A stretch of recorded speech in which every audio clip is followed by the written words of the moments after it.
Кезеңді қақ тез тегізбей тұру, көмек керек десе шүкіру. Адам болғасын жетуге ұмтылу, жеңіс күтпес есебін білесің. Әркесің болады айтар, келіс көрттіңді бірақ қайтпай.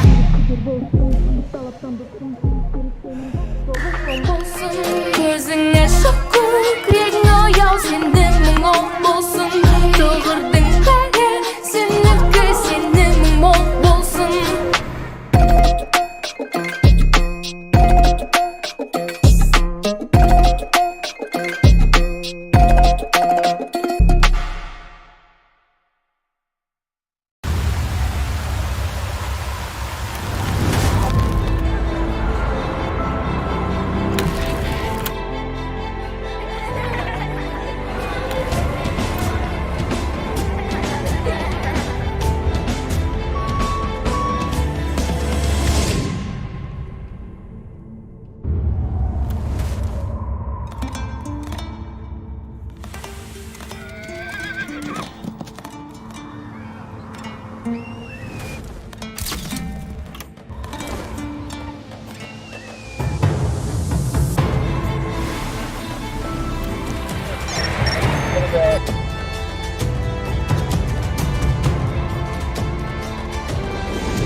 Your base for business expansion. The Astana International Financial Center is a unique jurisdiction in Central Asia that offers a familiar ecosystem and preferences for global business. We endeavor to make use of the opportunities presented by our modern era. Eurasia is the beginning phase of long-term economic expansion, which opens up new opportunities for businesses, governments, and individuals on their path to wealth. Capital markets, creating a fully fledged and dynamic financial marketplace in Central Asia. Fintech, fostering innovation of new technologies in the banking, mobile, and personal finance. Green finance, encouraging and supporting sustainable investment opportunities. Islamic finance, reintroducing an alternative to traditional finance according to ethical principles. Common law, adapting the best practices of the world in Nur-Sultan, Kazakhstan. Private banking, offering a reliable ecosystem for the creation of family offices and personalized strategies. Visit our website, register your business, enjoy your privilege.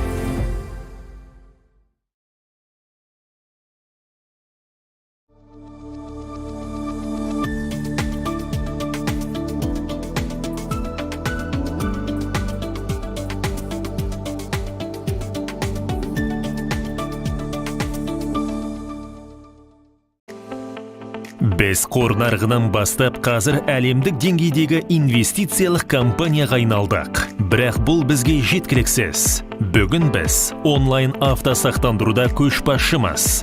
Және өмірді сақтандырудың жаңа стандарттарын қойдық.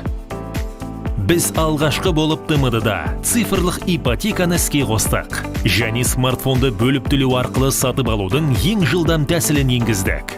Біз бизнеске арналған онлайн төлемдерді ұсынамыз. Енді жаңарудың уақыты келді. Біз әлі де бұрынғыдай сенімдеміз. Бірақ әлде қайда икемдіміз. Серпінді және инновациялы.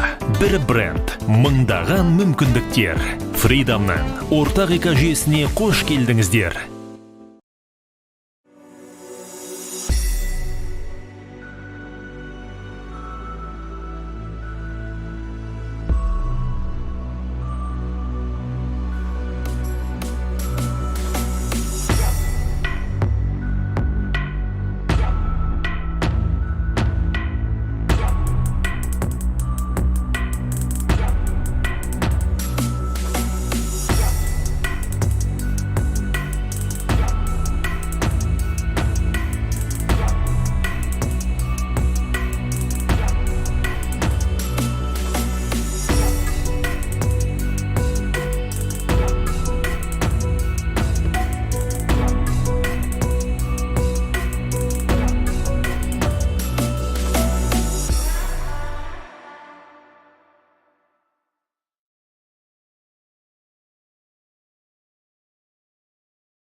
Hello and welcome to round 10 of the FIDE Women's Grand Prix. My name is Fiona Steil-Antoni and I'm delighted to be joined today by Grandmaster Pavel Tragubov. Pavel, how are you doing today? Hello, Fiona. Hello, everybody. I'm fine.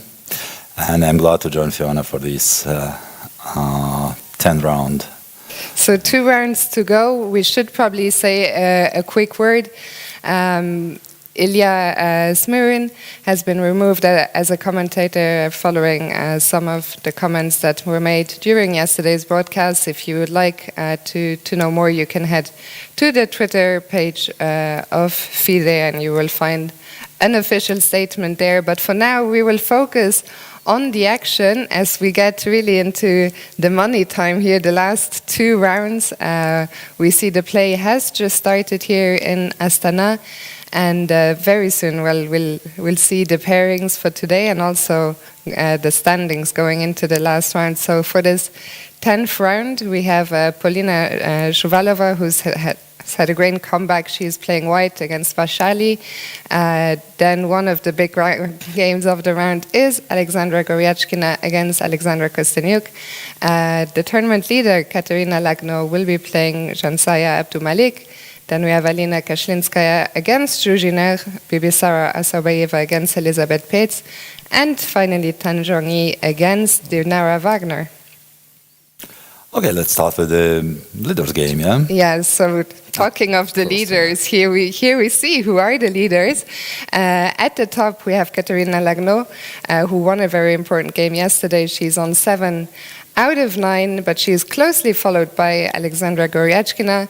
Very likely that the 2 of them will decide the first place between them, because in 3rd place we have Alexandra Kostenyuk and Zhuzhiner, but they're already 2 points behind the leader. So I think I agree with you. Let's start with the game of our leader, Katerina Lagno, who is playing today with the white pieces against Jansaya Abdumalik. Jansaya, who has had sort of a rest day yesterday. Yeah. She played the Berlin draw. What did you think of that, let's say, when you saw the game? Yeah. Okay, before starting an analysis, I would like to say that, in my opinion, both current leaders are doing just great. And not only in terms of points, but also in terms of quality. I don't remember any single bad position for both of them. Yes. So they are on top deservingly, and it's most likely, as you just said, that they will decide the first place in this tournament. And I should remember our spectator that Jansaya Abdumalik was the winner of the last Grand Prix, and which he won. She won in Gibraltar. Won convincingly. Yes. And quite unexpectedly, because she was not among the favorites, but doing just great tournament, and we expected. At her home, not really hometown, but home country, that she will try to do her best to confirm her last performance in Grand Prix. But yeah, so far, unfortunately, well, I don't know if she's satisfied, but I don't think so. She's on -1, and of course, I think she expected. I think in general it's tough also to play at home. There is always a little bit more pressure, a little bit more expectation from media sometimes, and that's true. That's good. So yesterday we saw Jansaya play the Ruy Lopez from the white side, and quite surprisingly, because she's such a fighting player, make this Berlin draw against Alexandra Goryachkina. Today she's on the black side of the Ruy Lopez. So let's maybe just go back a few moves and see what is happening here. Okay, the main line, and black is supposed to play Marshall, and white is not against it. Katerina did not go for any anti-Marshall and allowed Marshall, but Jansaya opted for d6. So, the well-known starting position.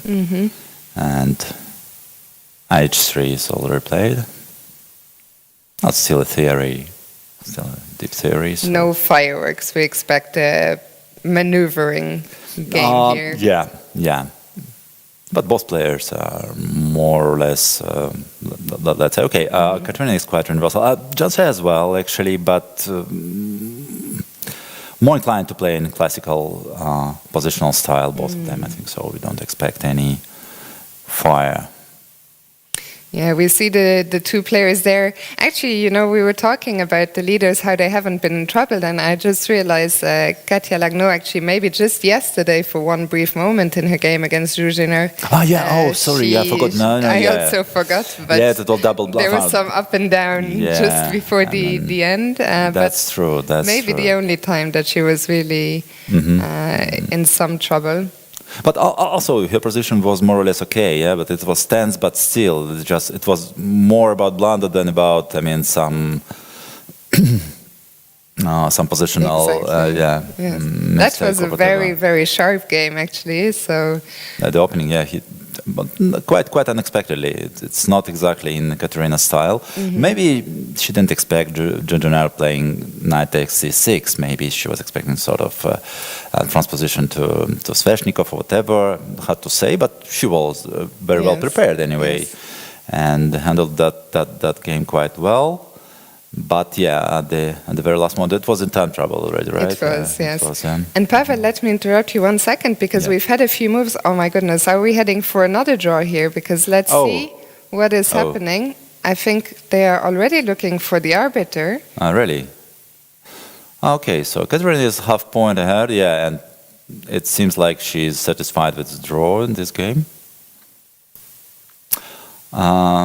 Okay. What do you think? Does it surprise you a little bit, or it's hard tough to say. It's a very personal decision, of course. Well, it's an understandable decision. In we should also take into account that the tournament is very long. Yes. 11 rounds is very long distance with just one day off, which is quite tense schedule.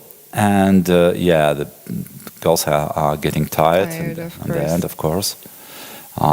Also, Katerina, she's won 4 games in a row. Yeah. 4 very intense games. So I think, you know, as I said, it is a personal decision. It's a decision for her to make it, but I absolutely do not blame her. Yeah, of course, we didn't see many short games. No. Only so far. Only yesterday it was the first one, right? Yes. And so we cannot complain. The spectators should be. I think they should be very happy. I mean, they've been presented some really incredible fighting just throughout the tournament. You know, we even had, I think, only one short day as a whole. Other than that, we've always been here 5 hours or close to it. So overall, the tournament has been really, really fighting. So Lagno guaranteed to go into tomorrow's last round at least as a shared leader. Now the onus will be on Goryachkina to try and win, to catch up with her. Lagno tomorrow will be playing black against Goryachkina's opponent of today, Alexandra Kostyniuk. Okay, let's see what's going on in that game. So, Alexandra Goryachkina got a chance to catch Katerina. She has white pieces against Alexandra Kostyniuk. Slav defense, one of the critical lines, actually. And the Slav is also, I believe, what Goryachkina herself has been playing mostly in this. Not exactly event. this line, but also this line. She's more e6 player. I mean, she's more a Maran player. But d takes c4 also happens in her games from time to time. This is actually the starting position, the very known theoretical position. We can expect bishop d3 here. I don't know if white has other moves, but bishop d3 is the more common one. And then black has quite a large choice of continuation of the bishop d3. Bishop h5 is one of the most playable nowadays, but also rook e8 is one of the options. Okay, let's. Can you tell us a little bit about the plans in general for both sides? Okay, bishop d3 is already on the board. White managed to get center and space advantage, but black has successfully finished her development.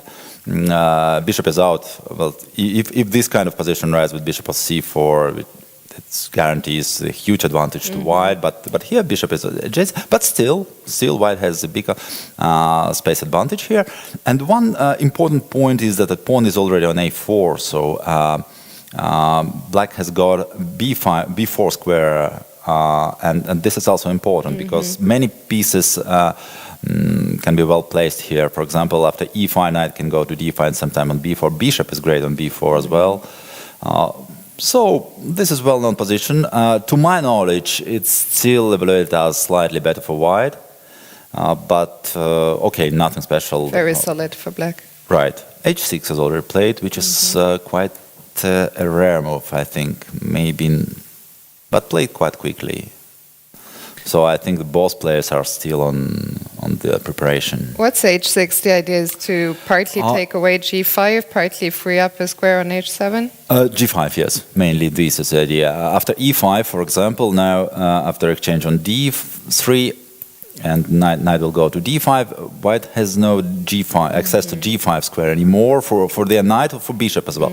Bishop g5 is sometimes annoying, allowing white to exchange bishops. For example, if bishop e7 takes knight e4. For example, if pawn is still on h7, bishop g5, bishop e7, bishop takes, queen takes, knight e4, knight goes to d6. It's quite important for black to have this black square bishop. And knight g5 is also very annoying. It's provoking g6 at some kind of position. So playing h6, black avoid these kind of things, but on the other hand, after e5, maybe black will not have time to take on d3, but okay. So let's have a look. What if e5? e5, I think bishop d3, queen takes d3, knight d5. Okay, this capture should be considered, but usually it okay, white is winning a pawn, but black has sufficient counterplay. For example, I don't know, a5 or something like this, and then I don't know, rook b8 immediately or not. And b pawn is quite weak, and all the pawns are on black square, on dark squares, and it's something playable for black. I see a comment in the chat saying, when are we singing happy birthday to Goryachkina? Is it actually really her birthday? Yes, it is. It is, yes. So, let's take this occasion. I did not realize. I'm not going to sing because, it's getting colder. We don't want it to also start raining here. But a very happy birthday to Alexandra. To Alexandra, yes, and let's wish her... turning 24 years old today. What is your experience, actually, let me ask you, on playing on your birthdays? Because I think chess players have, in general, either very good or very bad memories. Do you have... I try to remember when that happened to me last time. I don't really remember, because, my birthday was in December. Usually it's not such a busy time. Yes. Because we have now this Rapid and Bleeds. Did you play last year, by the way? I don't remember. No, you didn't. Yeah, it's a great tournament, actually. But it starts on 26, usually. So 21st, usually I'm at home. At home, getting ready for Christmas. Yeah. Exactly. Okay, well, yes, a very happy birthday to Alexandra, and let's move on and see some of the other games. Let's start with Polina Shuvalova, maybe Shuvalova against Vaishali. Polina had a very tough start to a tournament, but she's had a great recovery. Yesterday, she beat Tan Zhongyi in quite a nice game. The day before that, Kosteniuk. So she said, I think in an interview, it's almost like a new tournament for her, and she will try to continue today with the white pieces. For sure, yeah. So Vaishali did play already Sveshnikov in this tournament, so not a surprise. Not a surprise for Polina, who went for a very unusual line, knight e2. But both players play quite quickly. That Vaishali has even more time, which is quite surprising, because this knight e2 was supposed to surprise her, but but in general she's very well prepared. Indeed, yeah. I've mentioned it a few times on the broadcast. Vaishali, I believe it's her first experience, let's say, on this kind of stage. And she's played... are we also heading for a result here already? Let's quickly catch up, because I think... Oh, really? it's about to be over Where? very soon. Oh. There. I see. And Oh, that should be preparation. Just there's maybe it was just Yeah. the lines supposed to check, Black's knowledge in this line. That apparently, Black did a very good homework. Yeah. maybe the players heard you were coming and they thought, let's not make Pavel's first day, that challenging. But yeah, only if it's only about 2 games, then it will not resolve our Sure. problem. Yeah? And now Maybe all the others will decide to join this good example. I was wondering actually what is going on. Why is Vaishali standing up? But I think they are just looking for the arbiter. That's what's going on. I was wondering. But I think this is just about great preparation Yes. by Vaishali. Yeah. So I'm not sure that it was supposed to finish so early. Yeah. So Polina tried to surprise her opponent with a rare line, but Maybe we the could very Indian was quickly very- go back after because I rushed you through it all. okay, everything is more or less logical so far. We see Also. Paulina's reaction also. She seems a little, she doesn't seem so happy to have made this quick draw. So I agree with you. She was I'm probably pretty sure it was not her intention. No, she tried to surprise, but okay, what to do? That's quite usual situation for modern chess. I mean, White tries some sideline just to surprise and to check opponent's preparation. But if it's If up the to the level, opponent is up to the task, then these things happen. Yeah. Mm-hmm. And there we see the handshake between the players. And that's 2 games now. And so, let's see. Mm-hmm. No, okay. This seems to be just a forced line. I mean, here nobody can escape from the move repetition because Black is just pieced down and White cannot avoid Yeah. checks. Okay. Okay, so let's move on from here. Let's check in with Alina Kashlinskaya and Zhuzhina. Mm-hmm. So Jenner suffered 2 painful losses against 2 current leaders. She was doing Quite well in both incredibly- games, yeah. She was doing quite in quite both. well in both games. So Yes. the final, the end game against Alexander Gorechkina was also good for her, Yes, right? I believe so. Yes. Yeah, and she lost that game and followed up by yesterday game, which we already mentioned, versus Katerina.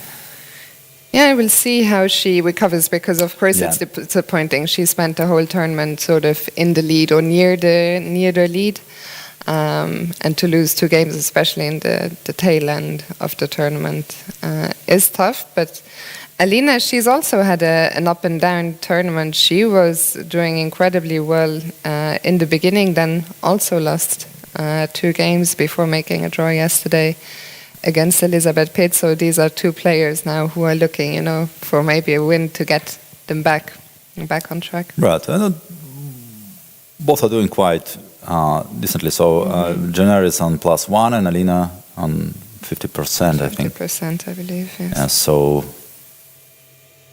they are actually both fighting for the place in The good top places, in top yeah. 3. Yeah. Let's remind our viewers, it's not just prize money that is at stake, but also, importantly, the Grand Prix points, Right. which at the end of the 4th Grand Prix will decide the 2 players who will qualify to the next candidate circle.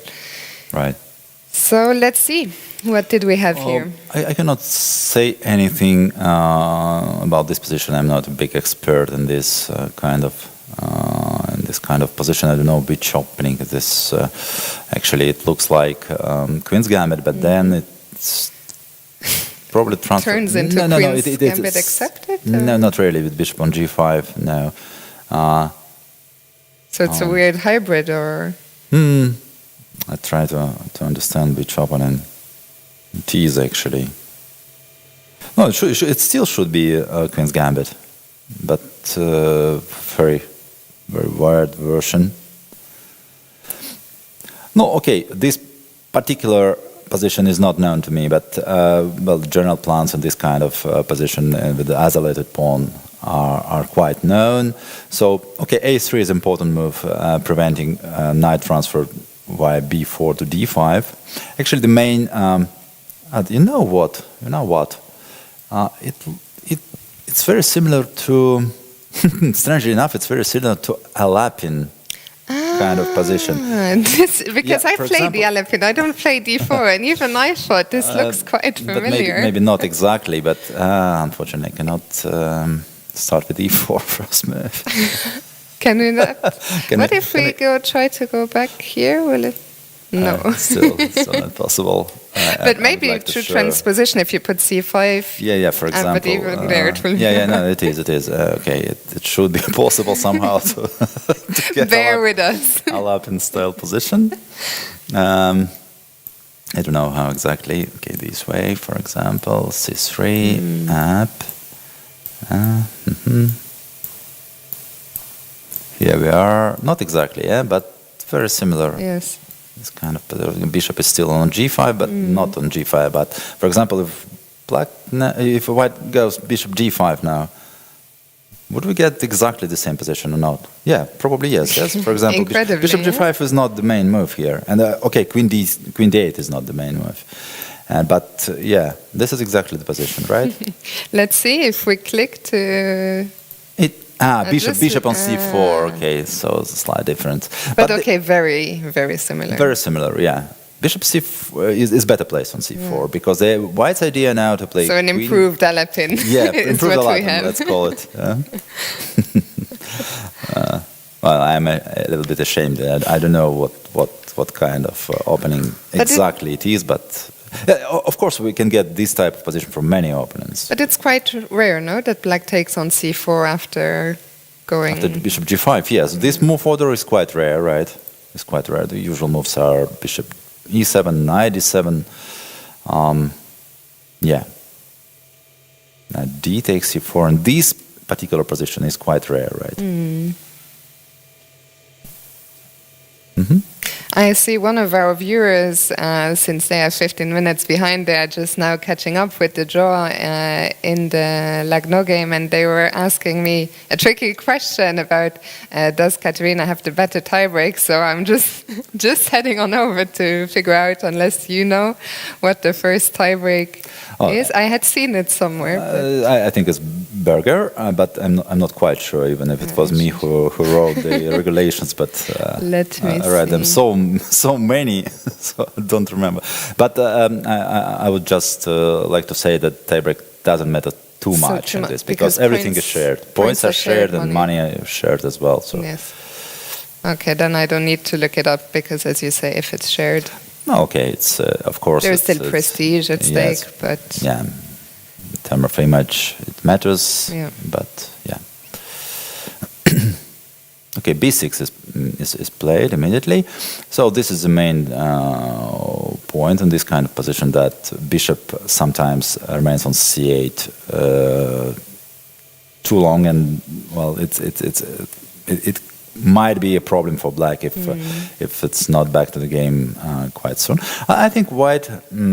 Okay, d5 should always be considered in this kind of position, but now it doesn't seem. Let's see working like knight takes. If knight takes, bishop takes g5. Yeah, okay. Otherwise, bishop takes d5 makes little sense in my opinion, because bishop should remain in the game, and knight e7. It's just nothing. Okay, yeah, maybe not time. So another common idea here for white is just to play like queen d3, bishop b7, and transfer bishop on this diagonal. Yeah. Creating this threat on h7, forcing black to play g6, thus creating some dark squares weaknesses in black's camp. Bishop b3 or bishop a2, depends. This is actually one of my favorite attacking patterns, to create this threat on h7. And yeah, as I said, I did play the Alepin a few times, so in Alepin, or you get this kind of position in other openings as well? Or no, only from the Alepin, from Alepin, yeah. I know it, yes. Okay, b6 is already played, so we have this position now. Yeah. Okay, let's switch to Bibisara. other games. Bibisara, yes. Let's maybe go from the start. See, how did we get here? So we have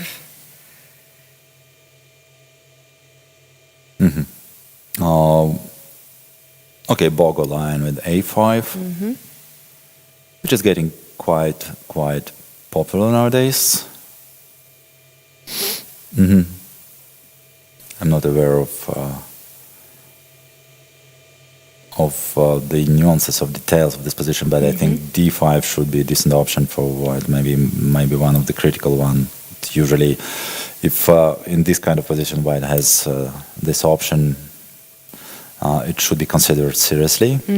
Followed by e4, and so I'm not taking much space, but maybe here knight a6, knight c5 would be quite unpleasant because b3 is. But I don't know. Yeah.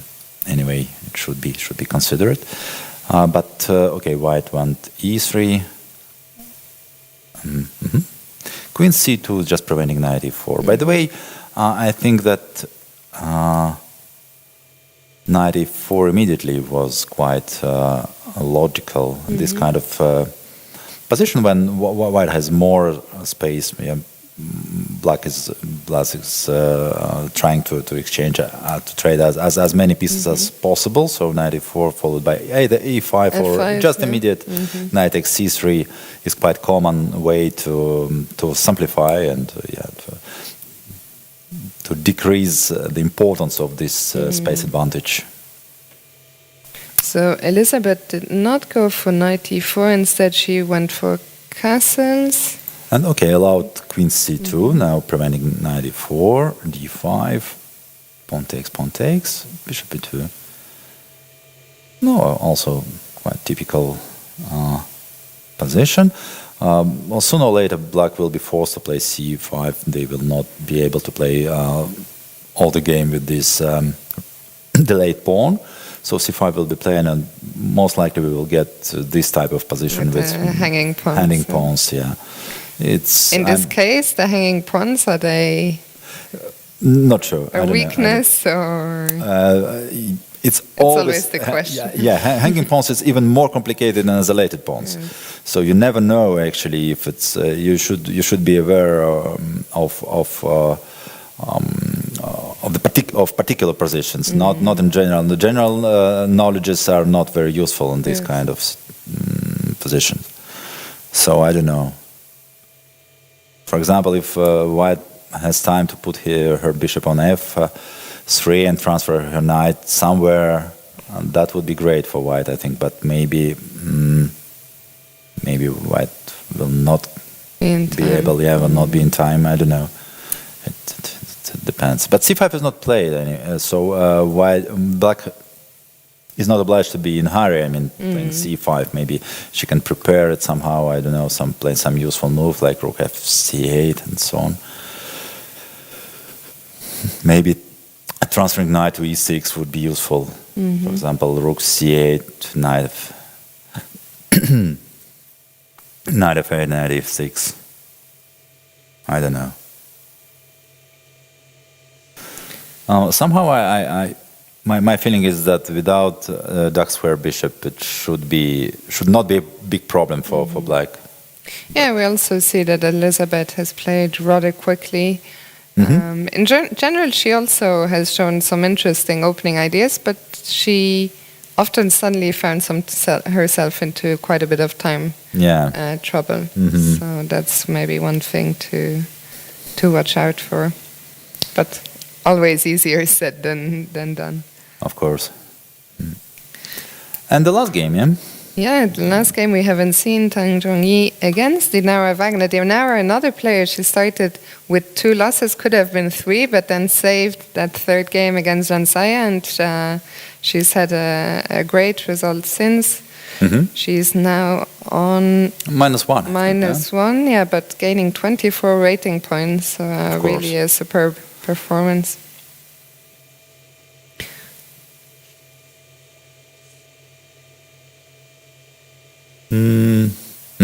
So what is this? Can I just stop you actually at this moment where black took on f3? Why does black give up, let's say, the bishop without being prompted? Okay. Black should decide which pawn takes on d5. So, of course, she can take with pawn d, but then some ideas with queen b3 might be annoying for black. There is some theory here. Actually, now this theory, this line is quite well analyzed already. I think queen b6 maybe the best move, and d3, bishop e3, this kind of play. But if black decide to play with c pawn, then taking on f3 is quite critical, because if she takes on d5 immediately, then knight e5 I think is quite annoying. And the black bishop just finds itself a bit. Yeah, and now followed by queen a4 thing, and when this bishop is not on c8 anymore, sometimes black has problem defending these white squares. After queen a4 check, for example, knight should go. No, for example, I don't know. Okay, let's play bishop h5, and then I'm not sure about the exact move order. But for example, maybe even queen a4 check, knight e7, maybe g4 even. Oh wow! Yeah, and then bishop g6, and now I can see two options for white. One is playing, for example, h4. This is always unpleasant because we are threatening to the bishop. And okay, h6 is not considerable. I will just take on g6, which is unacceptable. These kind of things. I'm not sure about the precise move order, but it looked already. It already looked annoying enough for black that I understand why you would want to take on f3. So let's see. Yes. Just also the conclusion is, if blacks want to take with c pawn, then she should take on f3 first. Yeah.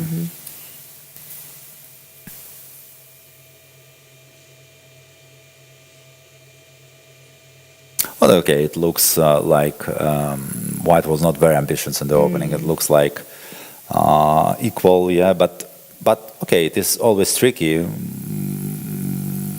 White still has pair of bishops. Yes. I was just going to ask you actually about the pair of bishops. For now, the position is close enough, but in the long term. In long term, if white managed to open it somehow, in some way, then it could be, but objectively it should be It's not so easy even, I guess, how to open. I mean, how would you open the position? With some eventual e4? Or? Yeah, e4 will lead to the position with the isolated pawn on d4, and then bishop b2 is very badly placed for this kind of position. So I don't think that white has intention to push e4. She will try to play on queen side, I think, somehow. Maybe for example, trying to transfer her knight on a4, c4, c5, and then if at some point black tries to prevent this maneuver with b6, you have for example, no. What to do? What was the current position? Rook's fine. No, for example, whatever h6. Let's say some stupid moves, and if black plays b6, but then after bishop e2, then we get some squares. Yeah, white squares. Weaknesses may be important. And then suddenly the bishop comes to life, because on f3 it was not doing so much. Mahjong has already played e3, right? So preparing bishop e.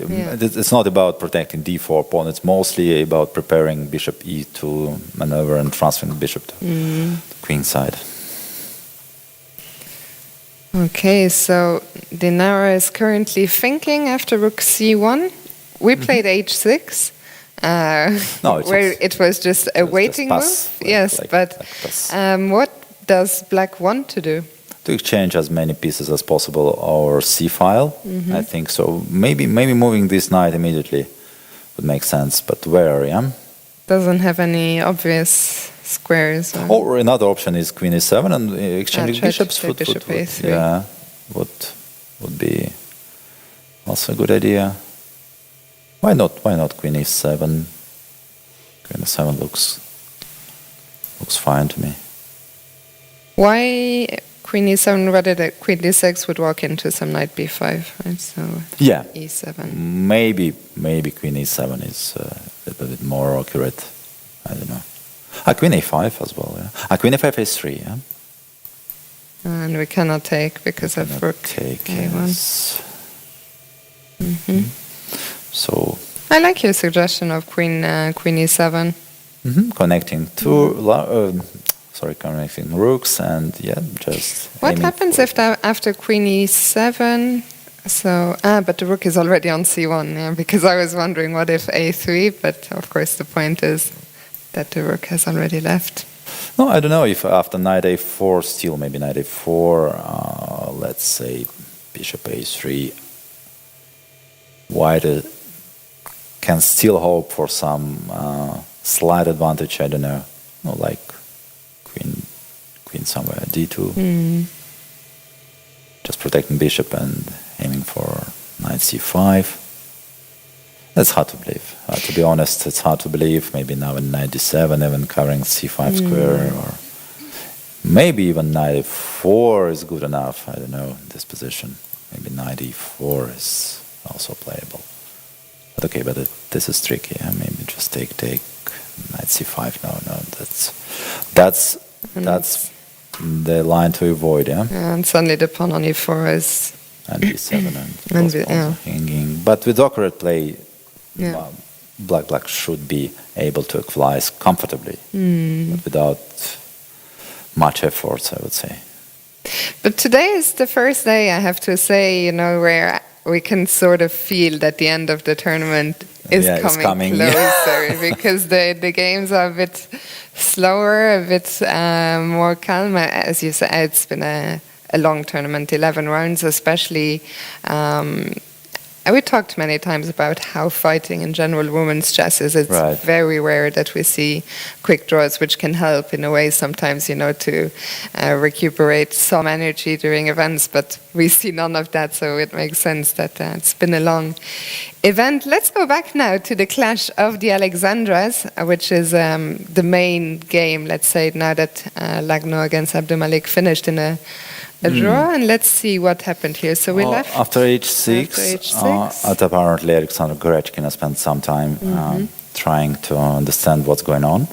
Probably was not familiar with this quite rare move and went finally for e5. And Alexander Krasnuk didn't take immediately on d3, allowing white to take on g6. But okay, instead Alexander Gorechkin took on d5 and bishop f4. Well, bishop f4 in this position, I don't know. Well, to be honest, I cannot see any problem for black here. Well, just taken on d3 first. Okay, it should be taken, I think. Oh, no, okay, well, maybe black should still be careful about some possible kingside attack. Kingside attack, but objectively, white has not enough resources. Without this white square bishop, I cannot believe in any serious attack. I mean, if anything, looking at this position, I would probably almost prefer black, if anything. Oh, okay. In endgame, black can only be better, because some pawn structure weaknesses, d4 pawn, and in general pawns are on dark squares. With queens, I would not say that black is better, not yet. I mean, also having said that, I am a very unreasonable. I always want to attack, so probably if you put h4, g4 on the board, I will take white immediately. So I could change my mind. But still, you're right. Black should be careful, but still should be careful. But once again, objectively, I'm pretty sure that black should not be in danger. But yes, Black should take into account these kind of things. One question I have is the knight on d7. Where would that ideally? Sometimes it's going back. It's getting transferred to c6. It's quite common thing in this kind of position. Maybe, by the way, that's what Black should do in this particular position as well. But yes, let's be careful. G4, H4. So Alexandra just played rook c8, which Still is very natural. Still allowing to, but here it's more understandable for Black, because now bishop after capture on g6, okay, bishop will be under attack. So here it looks like, I mean, at least Black is gaining tempo. So. Can we just go back a couple of moves? When White played bishop f4, I was a little bit puzzled why f4, especially in this line. Why not put the bishop, let's say, on e3 so that it will not be under attack? No, because I know that in this position, it's quite common playing bishop f4 because, for example, after rook e8, bishop f4 is quite common because it's preventing e5. So in this position, I understand why. Yes. After what happened in the game, so I'm not quite sure been able to understand it. Yes, but okay, on the other hand, e3, maybe it doesn't really matter. Also in case Black decided to play f5 or something. Okay, so that the pawn. Yeah, so bishop would be, after capture on f6, bishop would be better placed on f4, fighting immediately for e5 square. Do you think White should take on g6 or not? Hard to say. Hard to say. But what to do? Okay, all kind of rook c1 will approach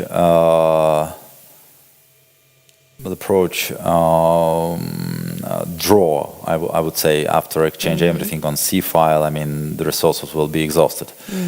So if White is still ambitious in this game, she should decide either take on g6 or start pushing the pawns. I don't see any other plan for White. So start pushing pawns immediately or take on g6. So because I cannot see any useful. Okay, maybe playing something like queen e3. And just looking down at h6. But it may eventually turn out as just a loss of temper after taking a d3. So. Yeah, it's tough because I'm sure Goryachkina wants to be ambitious. She is still trailing by half a point.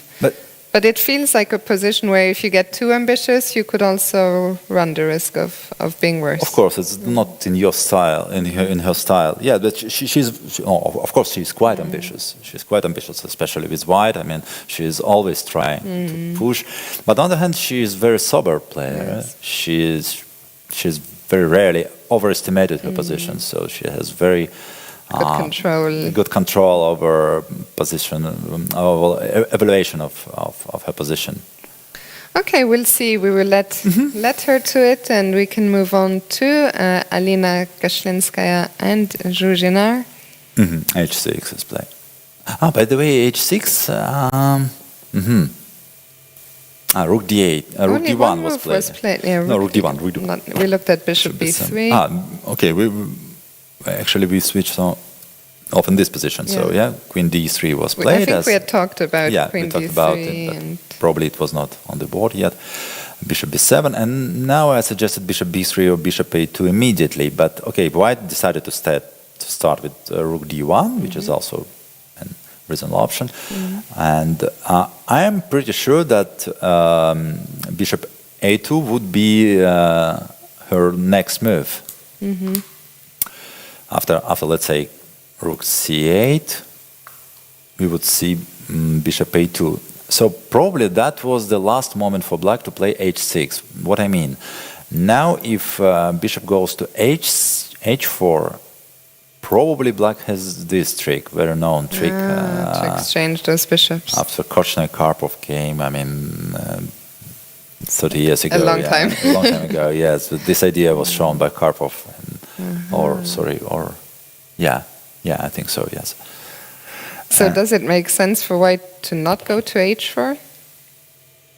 in this line? Yes, after probably. h6? Yes, it is. I think yes, it is. But on the other hand, why should decide? Okay, if she takes on f6, but then I mean, I would be quite skeptical about the further attacking possibilities without this bishop. If it goes somewhere else, then bishop b1 will not be a threat anymore. So we need to keep an eye. This bishop should keep an eye on this knight. Otherwise, it doesn't make any sense. So and that was the last moment for black to play h6. And we see Alina deep in thought as to how to react. That's why I think maybe rook a d1 was not an occurrence. So because after bishop a2, h6 would not be a problem for white, because bishop h4 now, and after knight h5, bishop b1 is probably asking some serious questions. Somewhat unpleasant. Maybe still g6, but at least we can provoke g6, you know. Which, in general, we're always happy to provoke. Right. And now maybe just take an e7, d5 immediately. I don't know. Maybe still nothing, but at least some sort of. Yeah, maybe just. Maybe still not a big deal, but okay, at least white is trying to achieve something. I just wanted to say I'm very happy to see Ellen Nilsson in the chat with us. She is inquiring if Dinara made an IM norm. I wasn't actually sure, but Screws is answering that in a round robin, and I'm sure you know that norms are based on the whole tournament, so they're not made out of 10 games, yeah. I will ask our arbiters so that we get confirmation for sure. Yeah, not sure. Not sure, yeah. We will figure out the answer and let you know. Do we know how many pawns does she need to read the norm after 11 games, or no? No. But I will message our arbiters right now to find out. Bishop C1 all the way back.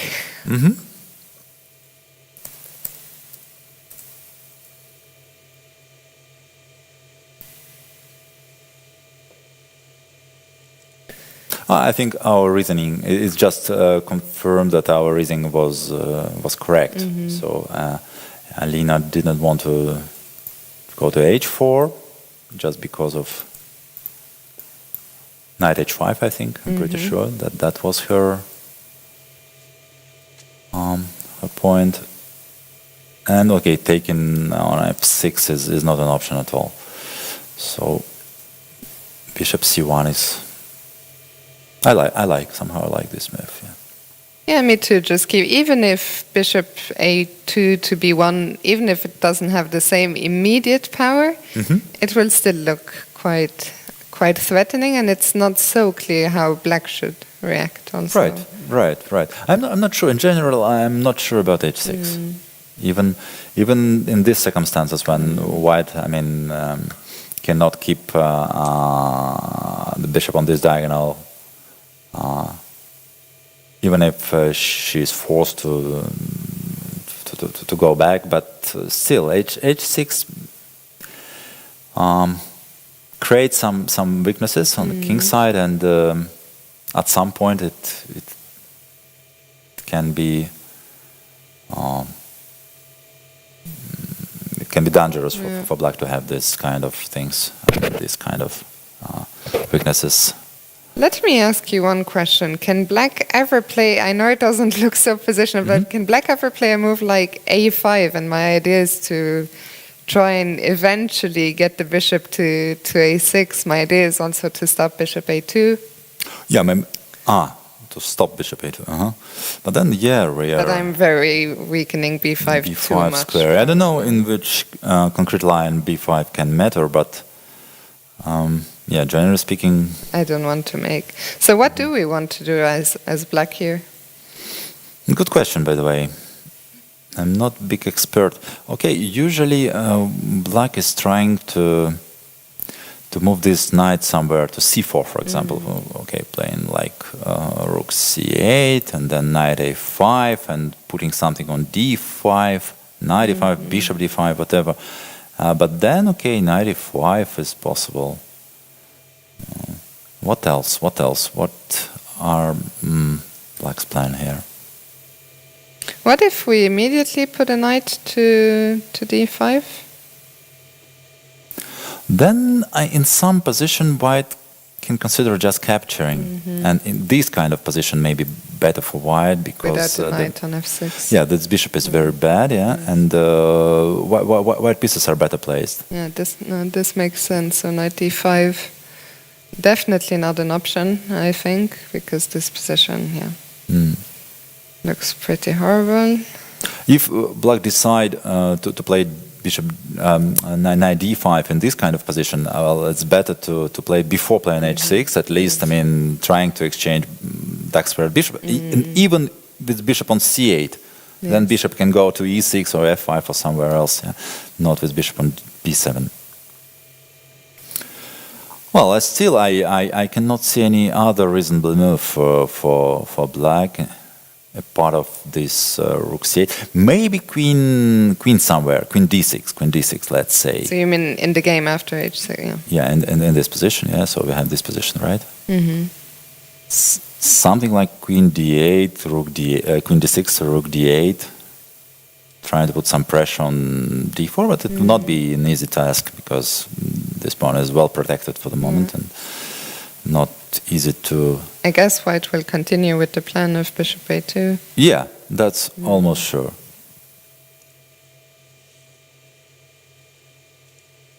Rook e1 may be played for White. I have for White there are a lot of moves.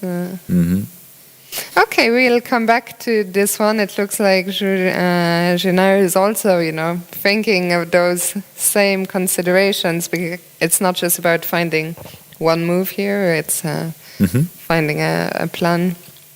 So we will see what she comes up with. Let's move on to Bibi Sara against Elizabeth Pitts. So c5 is not played yet, yeah? Yeah, let's go back. So we left after rook d1. In this moment, yeah? So g6 was played. No, it's prophylactical move, right?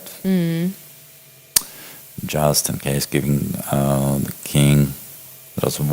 Black is now start thinking about late middle game, let's say, when the last rank may matter, and also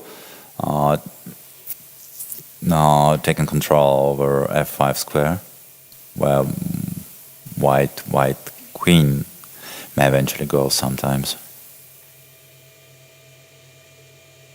So white rook c1. Rook c8, queen b3. Now white is already preventing c5. So maybe I like this queen b3 move. Because the bishop on b7 is hanging. Let's just very quickly show that for our viewers at home.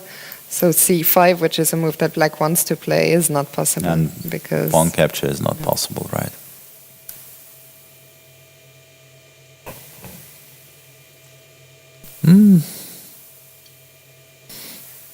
Yeah, and this pawn on a5, I mean, somehow I don't like it because with pawn on a7, Black can still play without c5 playing c4, c6, but with pawn on a5, c6 is something I don't like very much because b6 would be hanging. I think they called this pawn structure recently in online tournaments the bathtub, I think. Really? This a5, v6, c6, because it looks like, a bathtub. Right. And not the pawn structure you want to have here. Yeah. So normally, you know what? I think maybe rook a8 was not a very precise move. I would be inclined to put another rook on c8 because this rook should somehow protect a5 pawn now.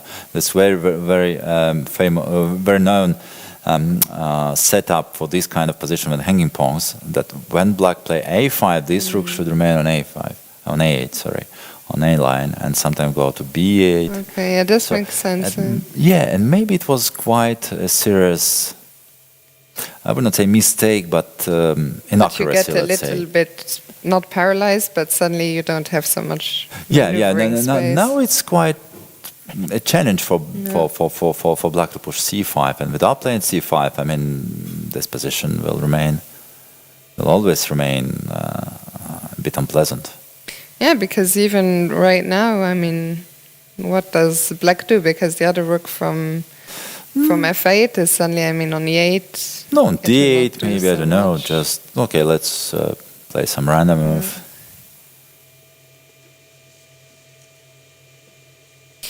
Can the long-term plan for black be knight f8, knight e6, and then c5? But then knight b6 would be hanging. I'm trying to figure out a way for black to get in c5, but it's not so easy. Right, and maybe white should already start thinking about knight b5. Okay, knight c7 and knight a7 is his threat, so c6 seems to be forced. Maybe c5 at this particular moment. Because then we don't hit the bishop any longer. But it is sort of, I mean, suspicious. We should think about this move, for example. If rook b8, maybe bishop b5. The knight looks very strange on a7, but if it comes back to c6, then they'll be forced to exchange the bishop, which is bad news. And actually, we see a move by Elizabeth. She just played queen e6. Queen e6, yeah.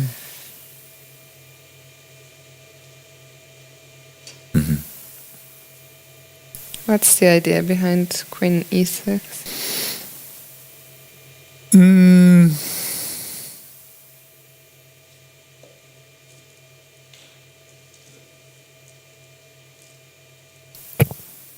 I'm not sure, and I understand it quite well. No, okay. Anyway, somehow, maybe she's preparing knight e4. Okay, knight e4. This is the idea. Just protecting d5 pawn. Okay, this makes sense.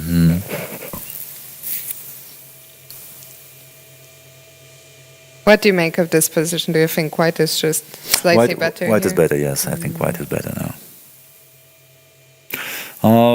Okay, it's still not easy to break through, of course. Yeah. White should start, I mean, regrouping her pieces somehow. For example, I would like to see this knight on f4. What about bishop b5 or just bishop whatever? Maybe bishop f1 followed by knight e2, knight f4, knight d3 sometimes. Just gradually improving her pieces, and I cannot see any counterplay. Maybe doubling on c-file makes sense. As far as black cannot play c5, c5 is not possible. White can do whatever she wants. Yeah.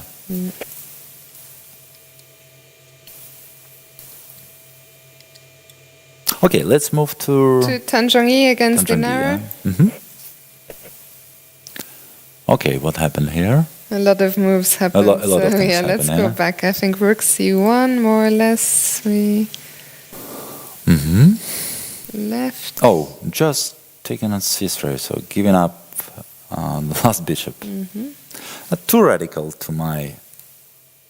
What was she worried about, do you think? About knight a4, I think. Maybe knight a4. This is the only reason I can see. It's a radical way to deal with. I mean, okay. Giving up the second bishop is something, I mean, very usually is very responsible decision. But maybe in this particular position, I mean, when everything seems to be closed, is not such a huge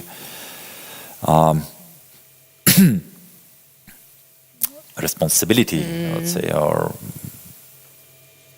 But still, somehow, okay. White is just happy to exchange all the rooks over c-file. Okay, this bishop will be transferred to d3 slowly.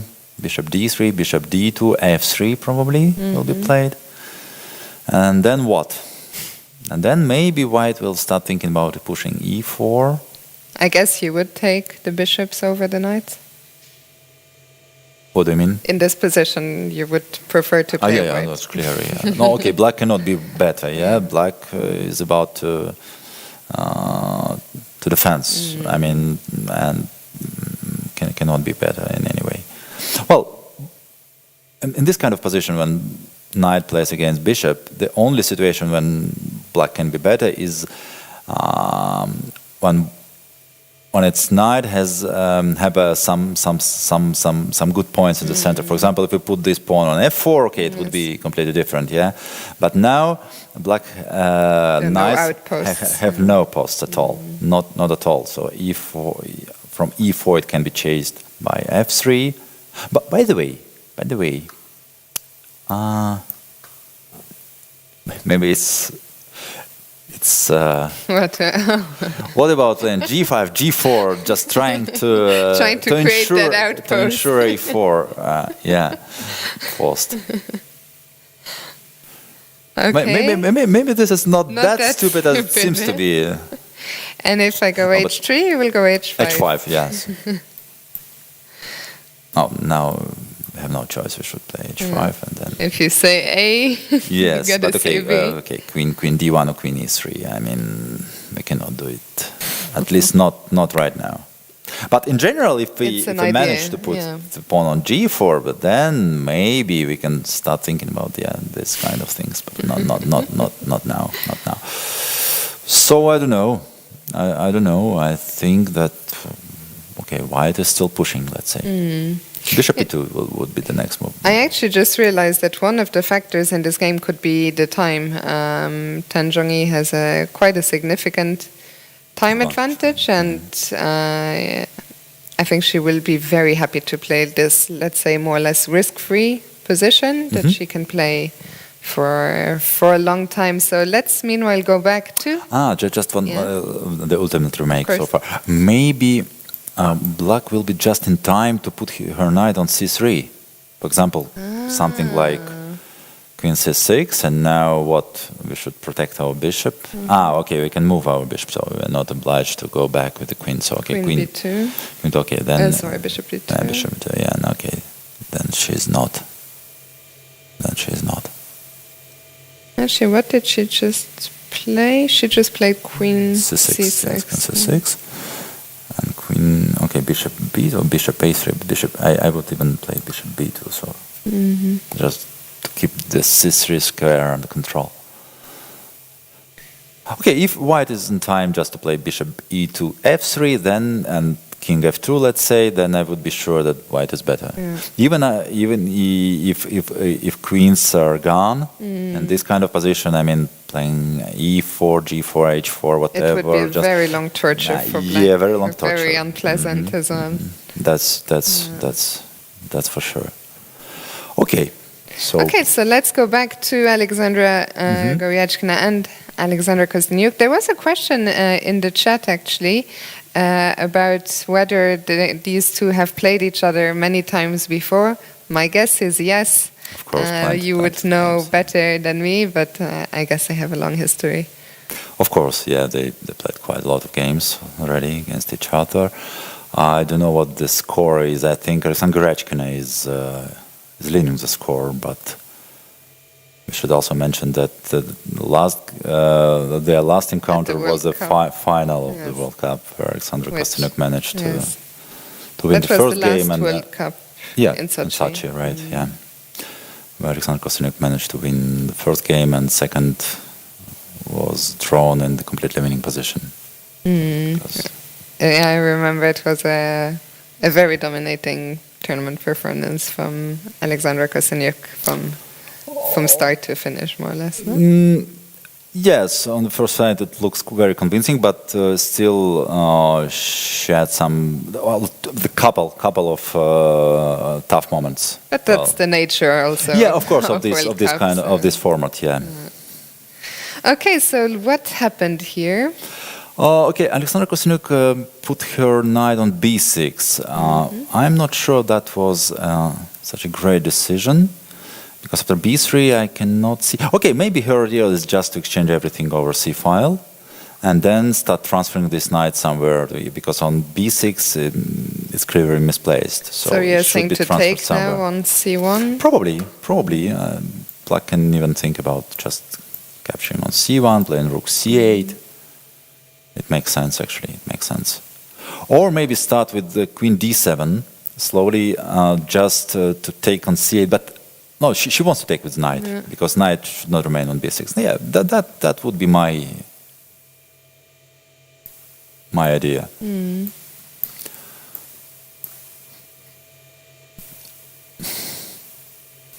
And then knight will be transferred somewhere. I mean, okay, we don't talk about kingside attack anymore.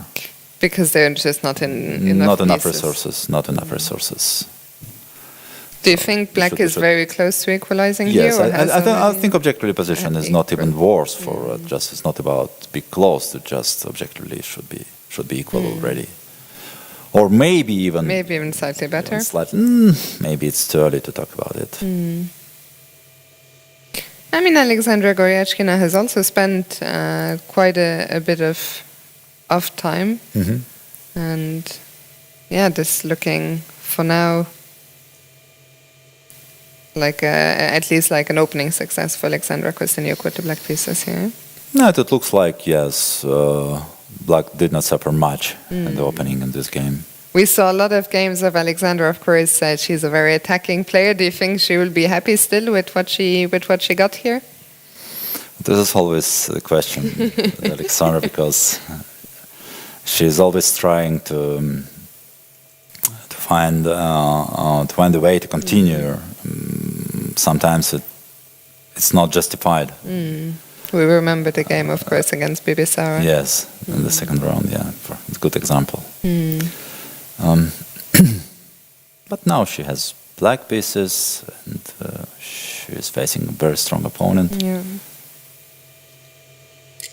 I don't expect her to be very ambitious. Just. It's hard to see how either play. I mean, it feels like if either player gets too ambitious, that it could backfire in this position, right? No. Yes. Because if white, let's say, goes g4. Okay, let's try to continue a little bit. Yes. So for example, capture on c1 looks very natural to me.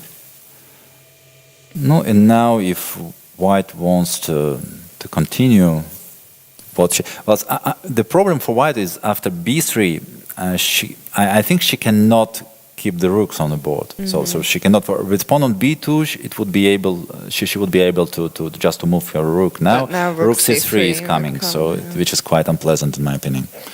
So she should be ready to trade these rooks. And what to do? G4 or another plan is what? Knight h2, knight g4 probably, yes. Trying to, to somehow sacrifice on each side? To create some tactical threats.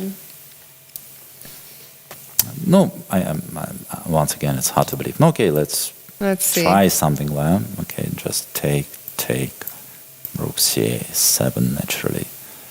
Okay, but Alexandra didn't take on c1. And I cannot see right now what... Bishop a3. Bishop a3. Okay. Bishop a3. Trying to take control over c file, which is a bit. That's what exactly what you.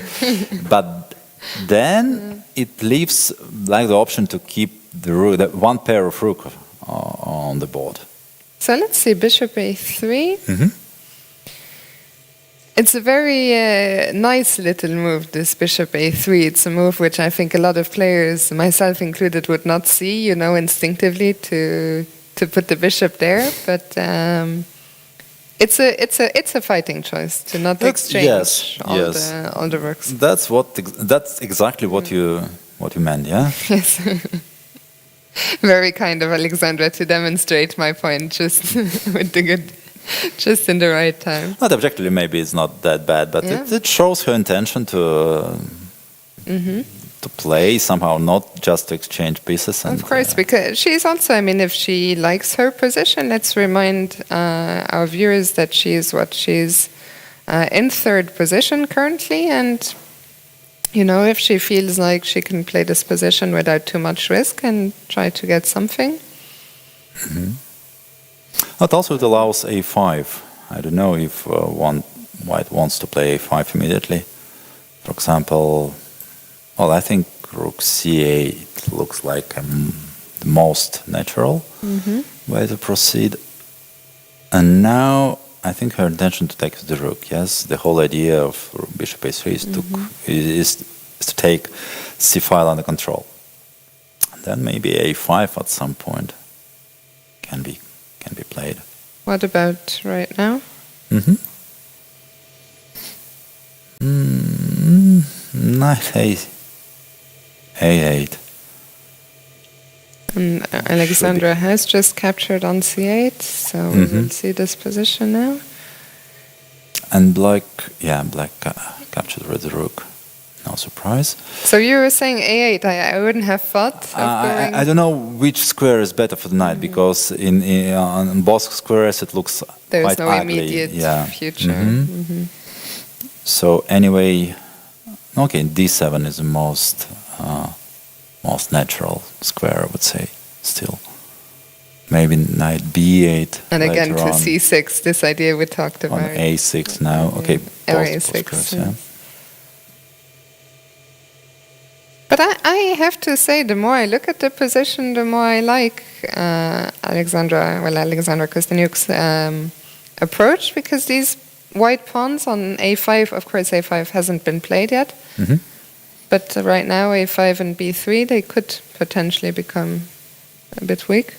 No, you know, I would probably agree with black trying to get some sort of advantage on the queen side if her knight would be better placed. Because with such knight, somehow I have a feeling that black cannot be very ambitious. Because at some point you will start, I mean, you will start have this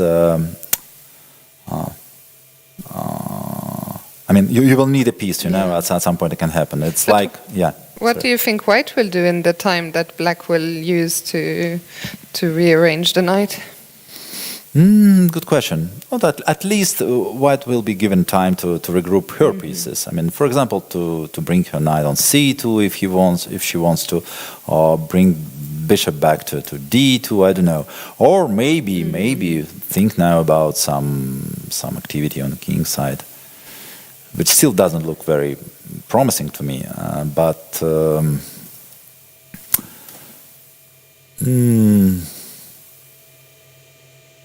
I don't know.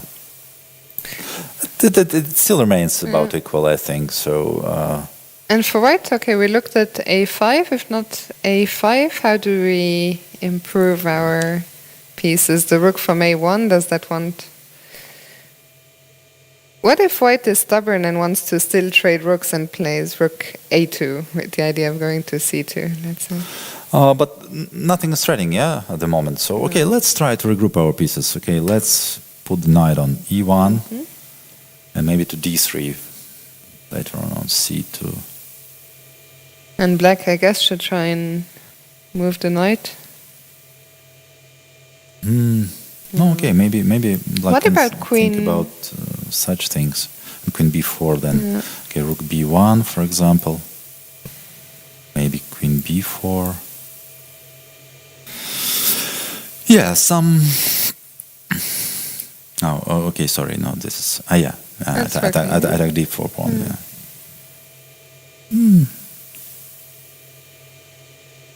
The bishop looks so strange on b2 in the enemy camp, but I kind of like it, actually, I have to say, for black. Bishop d2? No, I mean the black bishop on b2, on b2 looks funny to the eye. You know, even this position is not clear to me, because knight is still very badly placed. Still a problem. But for example, after rook c2, okay, it's black to move. Can we move the knight now to d7? Yeah, maybe it's time to think about this knight. Because also here, let's say if knight d7 and rook c2, in general, of course, the knight and queen are known to work together well, but what would here if we see rook c2? And yeah, the knight is still very badly placed. You know? But for example, this is probably good illustration of what I'm trying to say, that at some point black will need this knight, and it will be not in time, I mean, for the game. That's what I'm a bit worried about. the whole idea, to Actually, be honest. Goryachkina just played h5. H5, just fixing the pawn structure, so just fixing the structure on the king side, and maybe just implying that at some point she will be able to play G4.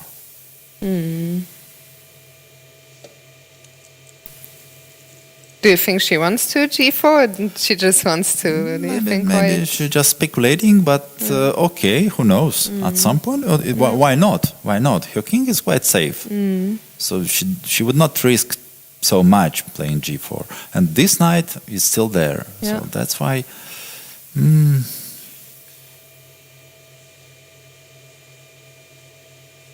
And now, so if we play our move again, bishop. But now bishop b2 is not the same with the knight. I think bishop b4 should be played. Bishop b4, black should be back to this idea to play rook c3 or exchange rooks. Should be ready to exchange the rooks and improve urgently her knight. Yes. Urgently. Before it's too late. Because with this knight, black cannot be ambitious. But still, it's not clear to me where the knight... Because one of my ideas earlier was to go to d7, f8, and maybe g6. That idea is now gone with the pawn on h5. c87, I would say. I would suggest c87. For example, rook c1, let's take. Queen c7, probably, not sure. This move is very useful, but okay. But just to free the square. And knight c8, yeah. Knight c8 and knight e7. And then from e7? Then, for example, g4 is too late because it can easily be met just by knight f5, for example, and black should be safe. Without rooks on the board, with rook it would be tricky, but without rooks, I don't feel any danger for black here. Not at all. If white takes on h6? Just take. Yeah. That's why black should get rid of rooks. I'm always a little excited when the king gets open. Let's say queen b5. If I try to get but in. you're right. Yeah, maybe still some tricks. Yeah. Bishop b5. But not much. But maybe earlier then. Maybe before, just a second. And this time, maybe before playing g5, you should include this. Okay, but then maybe knight c6. Knight c6 and queen is too far. After g5, maybe I can safely take. I don't know. But it's still something to be considered. Maybe bishop f8 then. Should not be dangerous. I still believe that black's position is safe enough. Are you not worried here? Let's say if I take on h6 and if I try to bring the knight via h2, g4, I would be here very afraid as black. Okay. But you want to exchange queens. I don't know, maybe it's too much to give up this pawn. But then my knight can join the action. I don't know. No, maybe you can take. Maybe it's too optimistic. Maybe it's too optimistic. But what we see is there is still a lot of life. Yes, that's true. In the game is not over yet. And somehow I feel like black should be careful. Black should be careful, definitely. So maybe bishop a3 was too ambitious. Yeah. Okay, what we're going to do, we're going to quickly update the other three games, and then after that we'll take our first quick break of the day. So let's go to Alina Kashlinskaya against Zhuzhina first. Okay, so Alina is not in a hurry to play bishop a2. She started with rook fe1, which is fine. And now I think it's time to bring the bishop to this diagonal. Or she can also no, she cannot. I was thinking about knight e4, but okay, it doesn't work because of knight f5.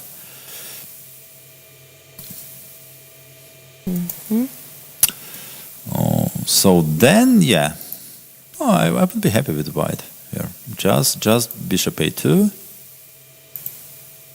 Yeah, we actually, earlier in the chat, it was quite a while ago, but we had a fellow streamer, GM Tranquilizer. He's one of the FIDE brothers. I think he's Levente FIDE. He was talking about this position and saying typical Alapin setup, and that he was saying for black that rook c8, knight b8 is a common plan, but that was... Knight b8, yeah. Okay.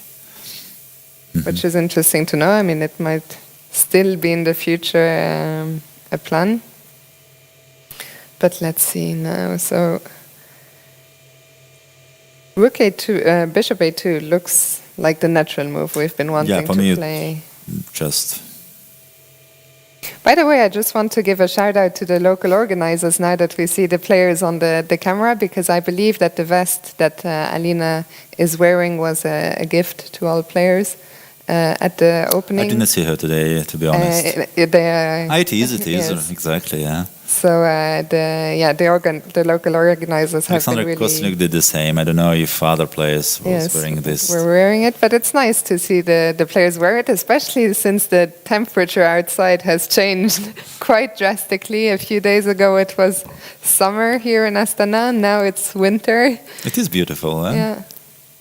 And I have to say, I mean, kudos to the local organizers who have been done a fantastic job welcoming the players, but the whole team, the facilities have been excellent. The welcome, the hospitality.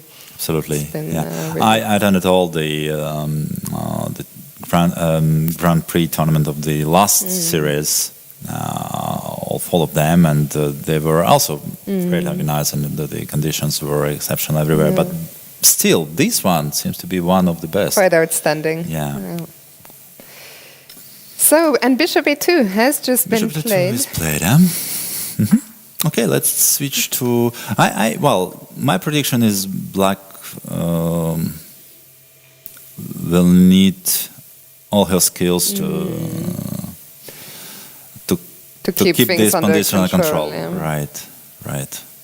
And we can even see the time usage. I mean, she's been spending quite a bit of time.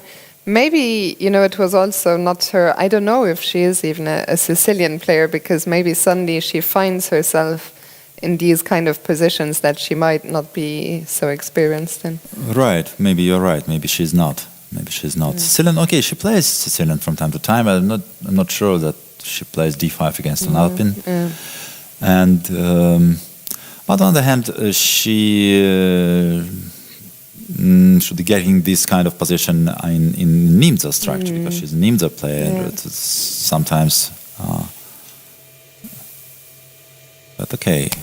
She doesn't seem to be a tease, yeah? No, I agree. And I would also, I mean, I've always enjoyed playing. In general, I don't like the isolated pawn, but here when I can get this activity and some attacking perspectives. Okay, White's idea is very clear, yeah? Bishop b1 and knight e4. Yeah. So Black will need probably, and also I don't like this rook a d8 so much. I think this rook's place is on c8, just to support knight f4, knight c4, knight e5, knight c4 sometimes. And knight will need to go somewhere on a5 or whatever, and then knight e5, threatening knight g4. And the White's plan is very simple and very clear, very obvious. So Alina will definitely do it. For sure. So we'll come back here. For now, we'll move on to Bibisara Saubaeva against Elizabeth Pitts. And when we left it, we didn't like Black's position too much here with this pawn structure a bit strange. So let's go back. I think Queen B3 roughly is where we... Okay, G3 is a very nice last move. I think the point is that White will try to bring her bishop to H3. Let's go back and see what happened. So I think after Queen A6, here, right? Queen A6, yeah. Knight G5.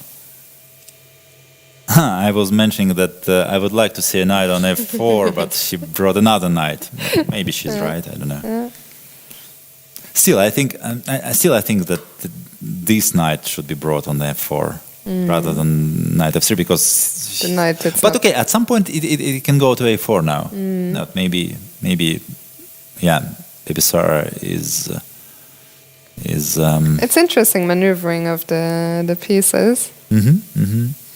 And now her last move is very nice, I think. So, if I get the idea, I'm not sure, but I think the idea is to bring her bishop to H3. So and to put more pressure.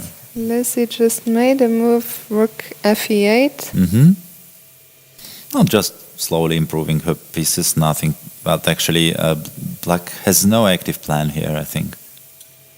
So c5 is not possible anymore. It's just not realistic to push it because d5 pawn is always under attack. Yeah.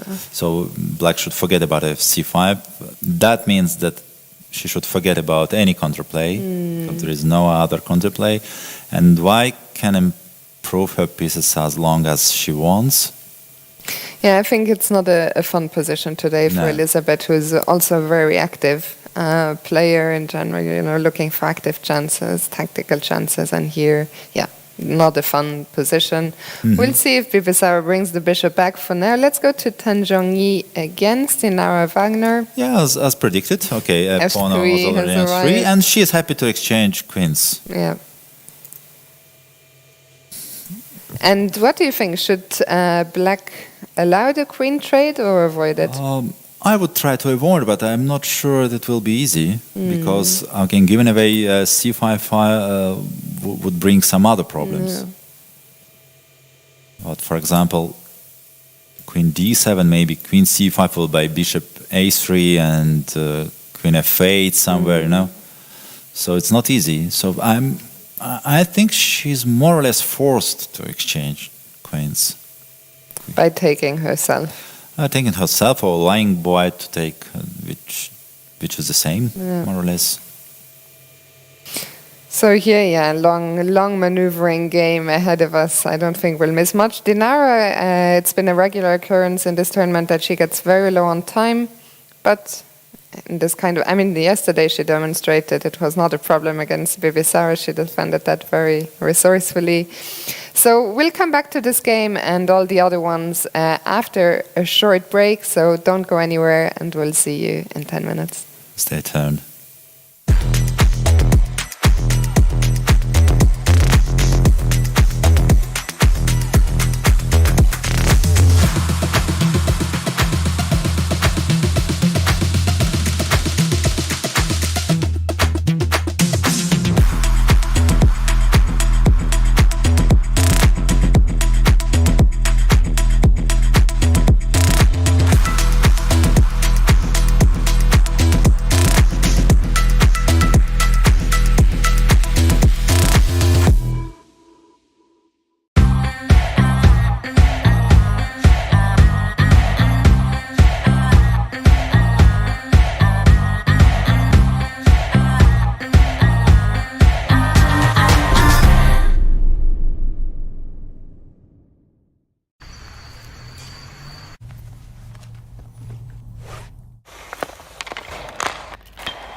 Tizengdi qaq tez tegizbey turu Kömek gerek dese şükrü Adam olgasın şek bugem tulu Şeniz biz yesibin bilesin Herkesin boladı aytar Gelis körtünde bırak aytpay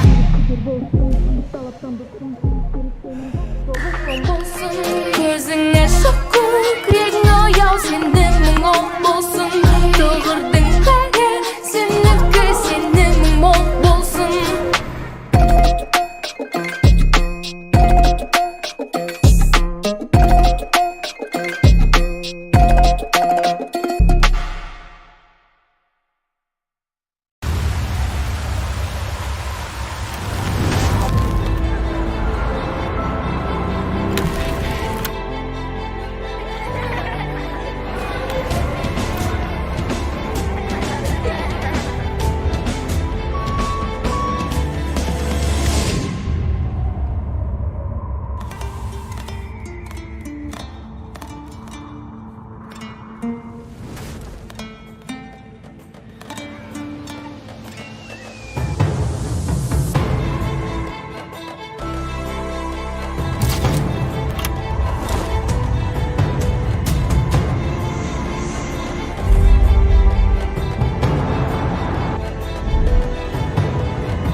your base for business expansion. The Astana International Financial Center is a unique jurisdiction in Central Asia that offers a familiar ecosystem and preferences for global business. We endeavor to make use of the opportunities presented by our modern era. Eurasia is the beginning phase of long-term economic expansion, which opens up new opportunities for businesses, governments, and individuals on their path to wealth. Capital markets, creating a fully fledged and dynamic financial marketplace in Central Asia. Fintech, fostering innovation of new technologies in the banking, mobile, and personal finance. Green finance, encouraging and supporting sustainable investment opportunities. Islamic finance, reintroducing an alternative to traditional finance according to ethical principles. Common law, adapting the best practices of the world in Nur-Sultan, Kazakhstan. Private banking, offering a reliable ecosystem for the creation of family offices and personalized strategies. Visit our website, register your business, enjoy your privilege.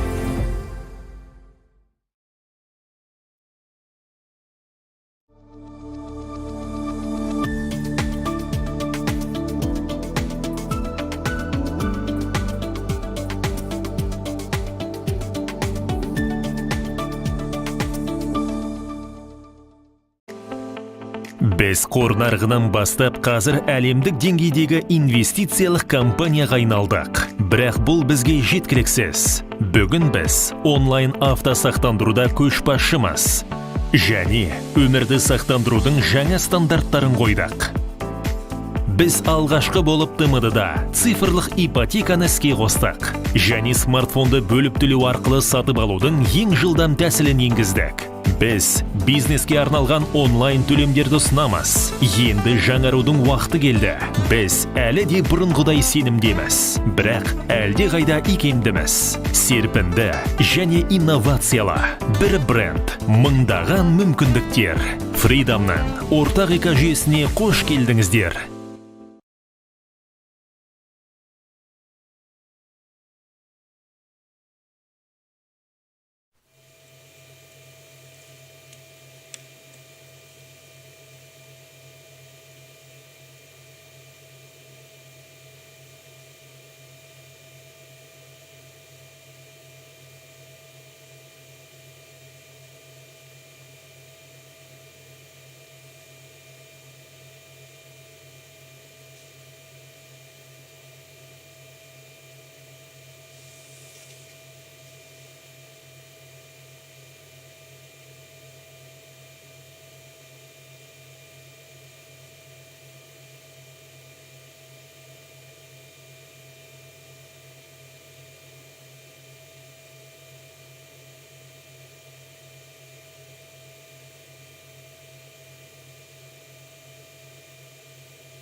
Hello and welcome back to our coverage of round 10 of the FIDE Women's Grand Prix, where in case you missed the first part of the show, we have two results already, the games between Polina Shuvalova and Vaishali, as well as the game between tournament leader Katerina Lagno and Jansaya Abdumalik, ended in quick draws. But we still have 4 fighting games going on, and I think, Pavel, that we will start with the main one, let's say, between Alexandra Goryachkina and Alexandra Kostyniuk. Okay, yeah. Before switching to the games, I mean, I would just mention that you mentioned two quick results, but I think that they were quite a little bit different, because I think that Katerina was satisfied with the draw result from the very beginning today, and she just went for the repetition intentionally. And okay, this is quite understandable in her tournament situation, and I think it should not be blamed. But Polina in her turn tried to catch her opponent on maybe some rare line, but Vaishali was very well prepared and just show up the best way to reach draw. Yeah, and so. Another leader, not the leader, but runner-up, the current runner-up, Alexandra Goryachkina, is facing with white pieces Alexandra Kostyniuk today, and of course trying to get her chance to catch Katerina. But at the moment, I think black is more or less okay. I mean, it's just... Let's go back, because some pieces have been swapped since we left. So that was the last position we saw. And Alexandra Goryachkina forced massive exchanges on c1. Okay, queen e2. We also... discussed the last thing we discussed here was queen b5. Well, not discussed, just mentioned that move maybe deserves some attention. And indeed, it just avoid this knight a4 trick, and also preparing a5 and so on. But for some reason, okay, maybe it would lead to immediate draw after bishop c1. Well, after what I mean is after exchange, massive exchange on this c1, queen f4, king g1, queen c1. The only way to avoid repetition is going back to retreating the queen to f1, which is nothing special. Yeah. But okay, Alexandra Goryachkina opted for another option, a similar option actually, also provoking a massive exchange on c1, but queen e1 is played, not f1, queen e1. So now if black decides, okay, it's already played. Quick question, does queen e1 mean that white wants to play on? Because if she wanted to draw, could she play king h2 and queen f4? Or? Okay, this endgame cannot be worse for white, but okay, not objectively, it's just drawish. I mean, maybe black should play some accurate moves, just avoiding knight d3, knight c5. Okay, for example, knight d7, knight d3, even b6 followed by a5 should be good enough. I mean, it's that draw, in my opinion. Okay, white is still slightly better, maybe f4, g4, g5. I don't know, but well, it cannot be serious. But yes. But why to change queens? Yes, the reasonable question asked by Alexandra Kostyniuk, because her queen is much more active, so there is no reason to change for her. She's attacking b3. She's attacking b3. Okay, Alexandra Goryachkina. Queen b4. She has just played. Oh, I just played already. Yes. No, I think that there is a huge chance that rook will. Yes, the move repetition will. Will be just. There's not really much white. Maybe there is another way to avoid repetition, but it's quite unnatural to my opinion. After queen f4, king h1, and knight g1, it cannot be. It doesn't look like Yeah, when try that white wants to go for. yeah, that's hard to believe. Maybe even that queen can play, f4 or something. No, maybe black should be still careful because a5 followed by Oh. queen takes b7 is still a threat. Yeah. So maybe it was some intention. I don't know. I mean, could still be, yeah? But it's hard to believe that. It's hard to believe, but White okay, wants who to knows? play Who like knows? this. I don't know.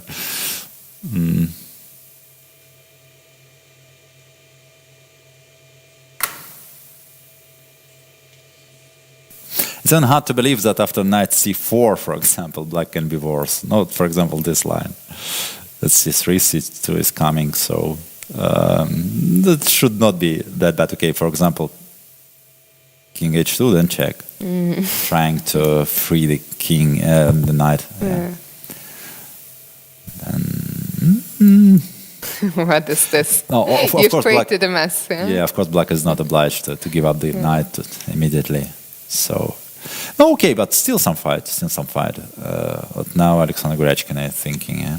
So maybe he's thinking about this option.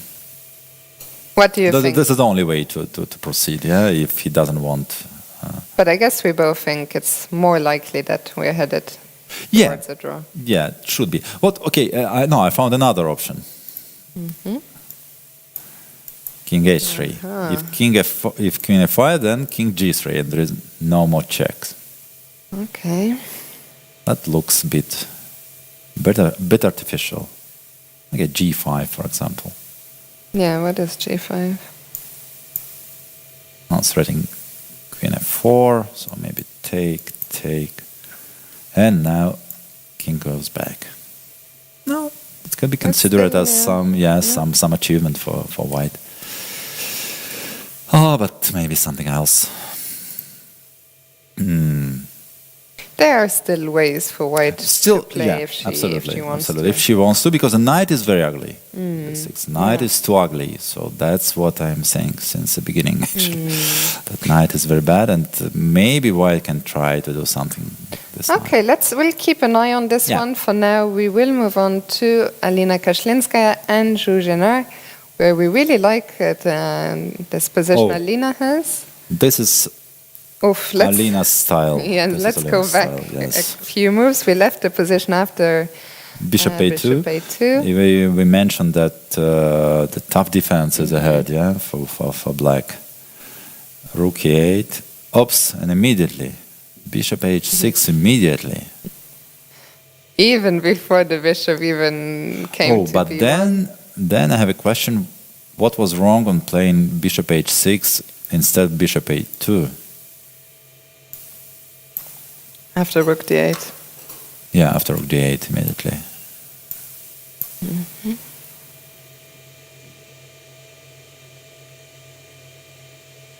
Okay, for instance, pawn takes, rook takes, right?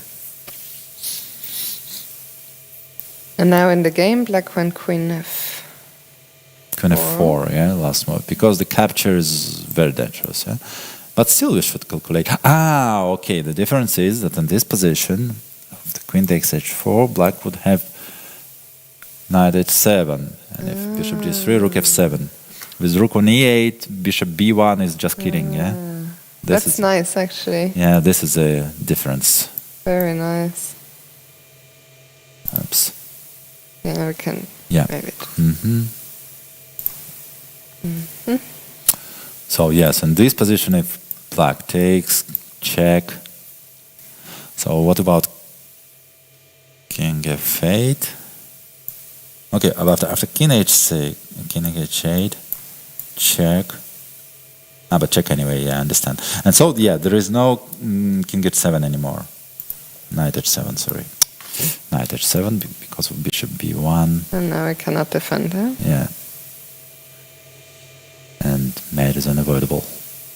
So, because of all these lines, black went queen f4. Okay, let's show what would happen after.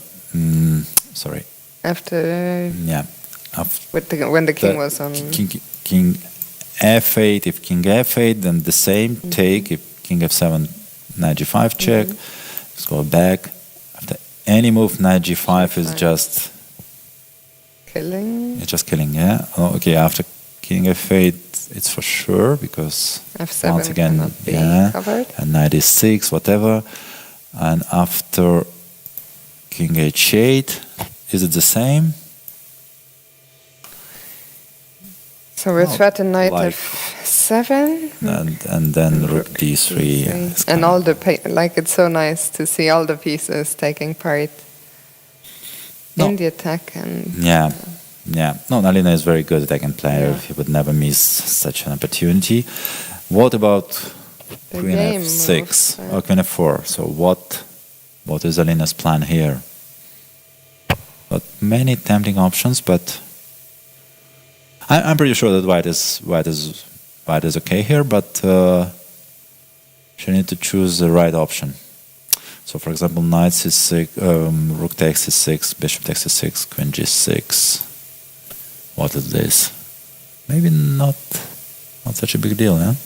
And if I take on f7, With the bishop. the bishop, yeah? Otherwise, I guess I'm just concerned about the rook coming to g8. That's still rook g8. Maybe still rook g8. Huh? Yeah, I guess I have. Maybe some tricks like take knight e5. Knight a5 is nice, actually. Knight f7 is Yeah. a threat, yeah? Knight a5 is very nice. But still bishop e8.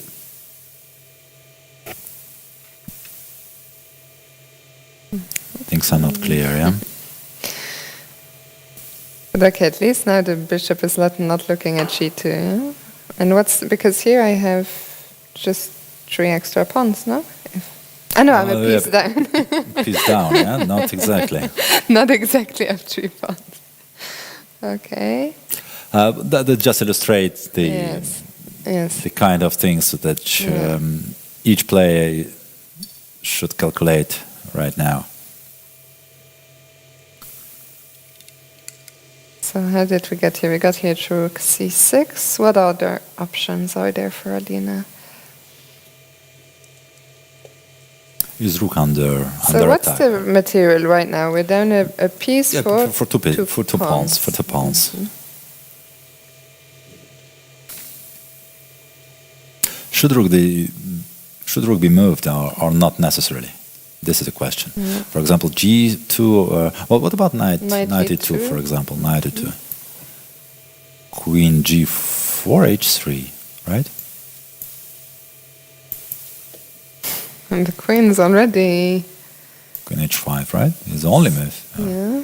But then knight goes somewhere, yeah? Knight f4. What are these? Looks scary, yeah? Yeah, because it looks very soon we can take something and go queen g6 again. Yeah?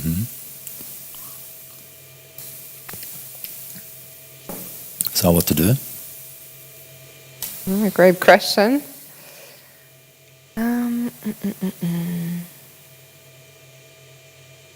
Okay, what happens if queen goes somewhere? Okay, so what if we now take... Where? Okay, let's take here. Okay. Bishop g7. Bishop g7, and pawn is protected, yeah? So maybe we take on c6 instead? Okay, let's take bishop, let's say. It makes sense maybe for the queen to keep an eye on f7. Yeah, that's why you want to take with the bishop on c6? Yes. What So happens? queen g6. Okay, let's take Take. the pawn. Yeah. Okay, if knight goes, then bishop b1 again. Or maybe f5 is not that clear, right? That's why we need queen on c7. So no. But still, even here. So what's... So okay, knight e2, once again. Queen c7 looks first, because the other line... Yeah, let's find a solution. Okay, but here we have at least queen g6, yeah? At least. And if you take the queen, Just rook takes. rook takes c6. Now we have 2 pawns up, right? Oh, that's good news for Yeah. white. That's very good. So she Why did doesn't you need just a detail? Why did we take on c6? Was taking on e7 also an option? then it is hanging. But then maybe b7 is hanging. Maybe you're right, because b7 is also hanging. Let's quickly yeah. see. No, somewhere, yeah. And b7 is also Yeah, hanging. so both makes are sense. probably Yeah. okay. Probably both are okay. So what about knight e2? Okay, but now queen can go to g7. Sorry, just missed this option. Okay, queen g7, of course. Yeah.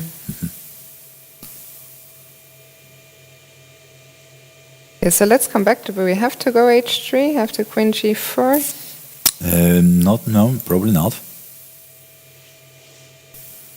But what to do?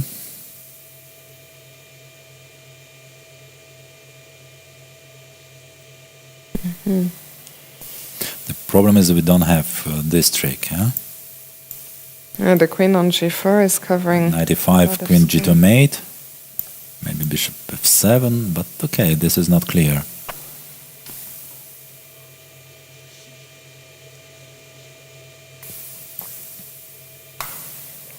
Very tricky position. Very interesting position, actually. Very interesting. What does your instinct tell you about this position? Do you feel this is working for white, or because it must have been an intuitive sacrifice? I'm not an attacking player, so I don't have instinct for this kind of things.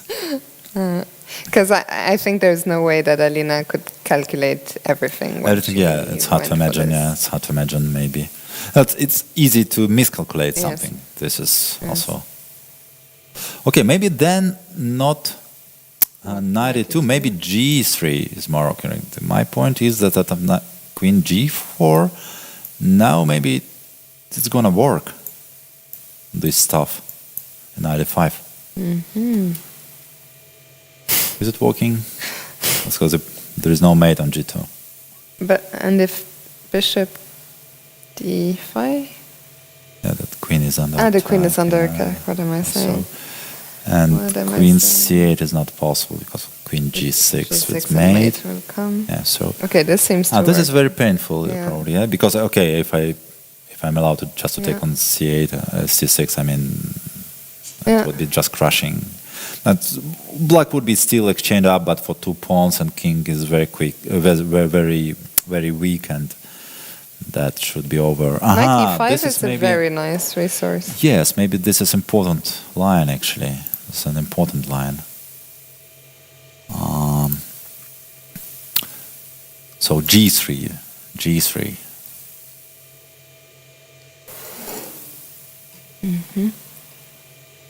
Does the queen have a better square than g4? I'm not sure. So if it goes back, then all the stuff is short. Okay, then queen g6 is still possible. Even better because knight is not hanging here. It's even better for white.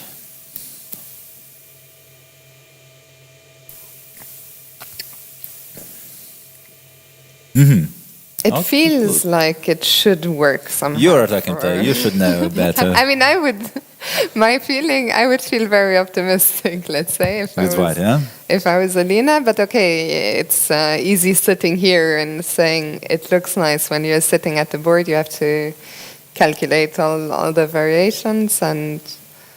But actually, yeah, I agree. You're right. Actually, well, at least white has a decent compensation already. So just 2 pawns for bishop, and the It's king not is like an all-in sacrifice No, where it not doesn't at all. work, then you resign. So yeah. Okay, we'll come back here. But if I was a betting woman, I would bet on Alina that this attack will crash through somehow. Okay. So let's go to Bibisara Asabayeva against Elizabeth Pates So I was wrong suggesting that Bibisara with this prepared G3. this. Yes, prepared bishop f1, So bishop let's h3. go So it's a bit different idea. back. G3 Yes. was the last move we soar. Rook e8, bishop f3, queen c2, queen b1, long maneuvering, and b4, which is quite logical as well. Preparing for b5 breakthrough.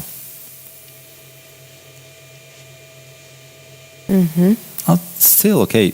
Okay, if black doesn't go knight e6, then she's definitely in trouble after b5. Okay, let's say black should exchange. But then after knight e6, knight e4 is very unpleasant. Yeah, okay, I don't like black's position. Either b5 or knight e4. All of these moves will be very annoying to mate.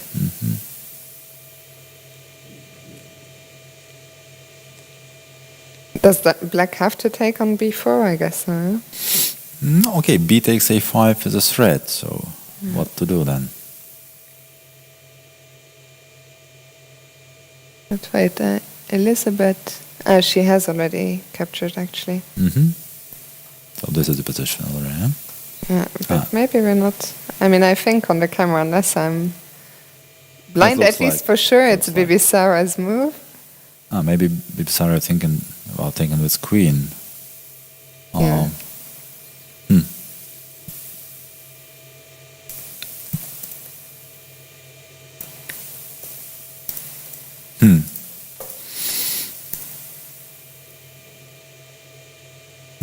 Okay, I still think that so pawn capture is more natural, but and a takes b4, as we can see on the camera now, is on the board for sure. And as you're saying, Bibi Sarah is.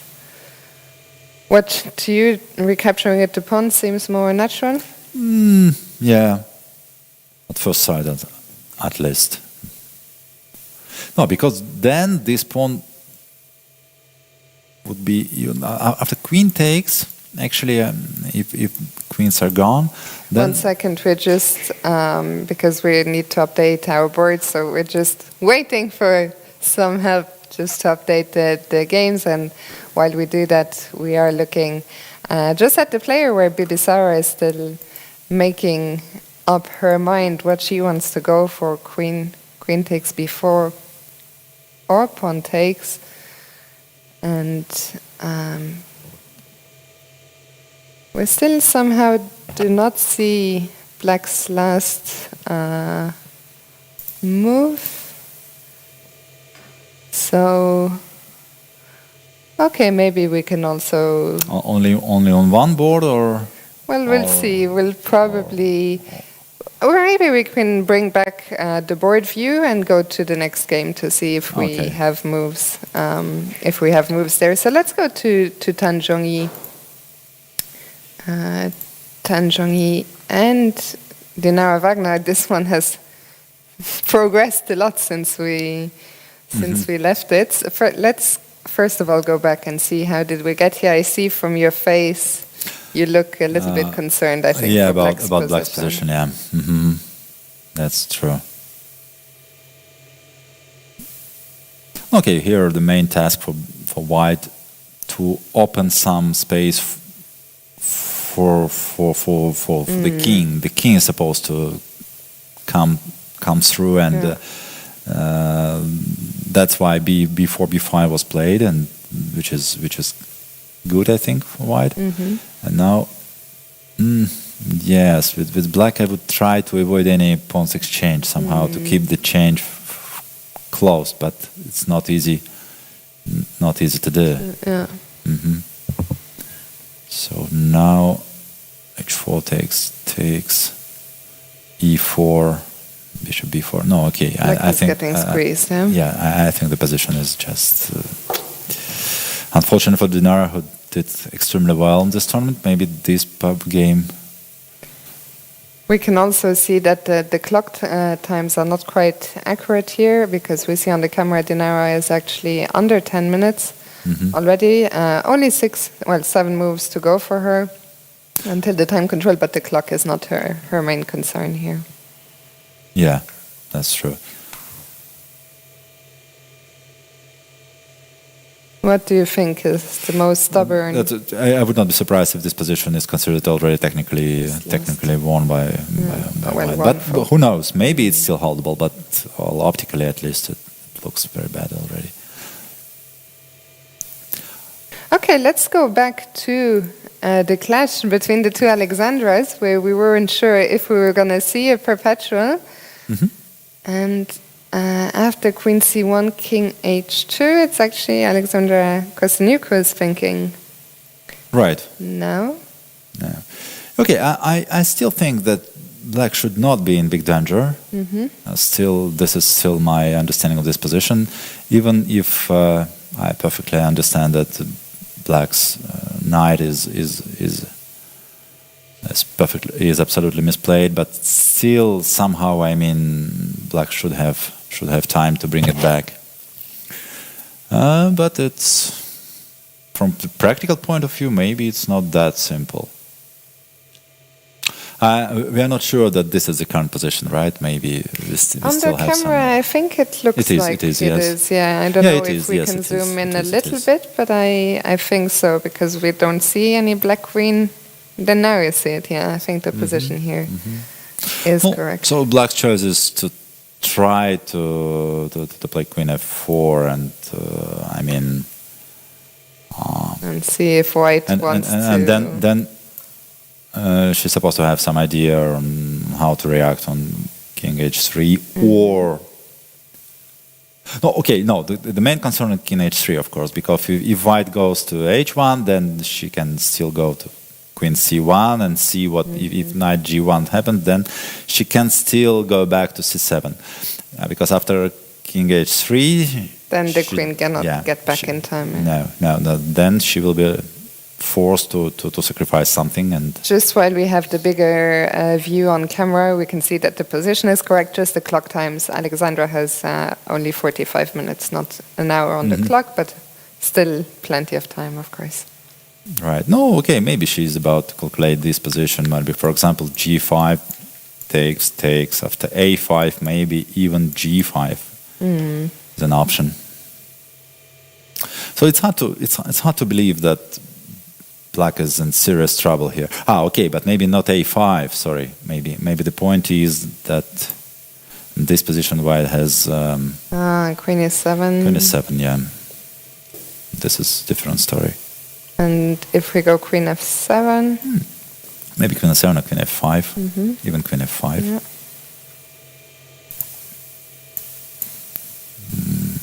And now, let's say G5. With the same threat, Queen F4, G4. G4.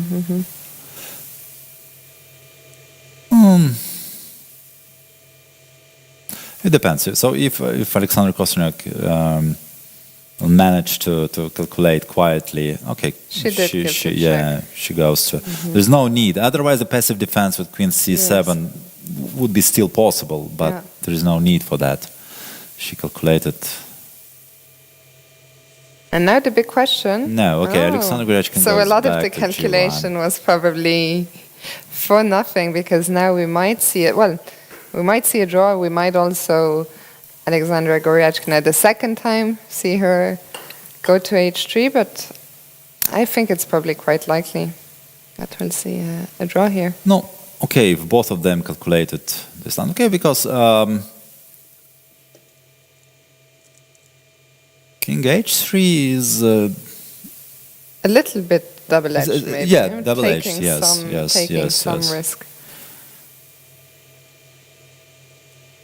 So that's why Alexandra Goryachkin is hesitating now. What does your feeling tell you? I think we've seen a lot of instances in this tournament where we've seen two-fold repetitions and we thought the draw was close, but then it goes on. Did you see any three-fold repetition before in this tournament? Not in the early stage, but in general. Yeah, Not sure, but for today, this is going to be the third one, maybe. Yeah. I feel like maybe there was, but none that I can remember from the top of my head. So not many, at least. That's for sure. In general, I mean, we had quite a few draws. Yeah. And No. Oh, no, okay. Alexander Rechkina is has less time remaining, so that was quite smart to repeat at least once. So this is understood. It doesn't mean that she is ready She is to accept necessarily, this draw offer. Yeah, let's say. Okay, let's come back here in a little bit. No, okay. King H1. I think she even doesn't consider it. It's not her style to put the knight pieces on G1. Yes, I think it's absolutely out of question. So, but maybe she's considering King H3. King H3, it is quite possible. Okay, once again, G5. It seems like White should take on G6. Take. After A5, G5. Well, G4 is very unpleasant. Threat. Okay, this line, I mean, doesn't seem dangerous for Black at all. Once again, not maybe it's but okay, it is tricky. What if I just take on B6 in the worst case? Oh, that's true. That's true, absolutely. Yeah, of course, Black at least can take on B6. Yeah, so it's not a great option. Yeah, but then what else? Then instead of A5, maybe, because I cannot see what we can miss here. A part of A takes B. What else? Is there any other option? So knight cannot move because on Queen H4 mate. To imagine that we're missing something. Okay, here. pawn goes, then we take, but nothing else. Yeah. So yeah, the only question is if after G5 F takes H takes F takes, White has something else. For example, Rook E7 check.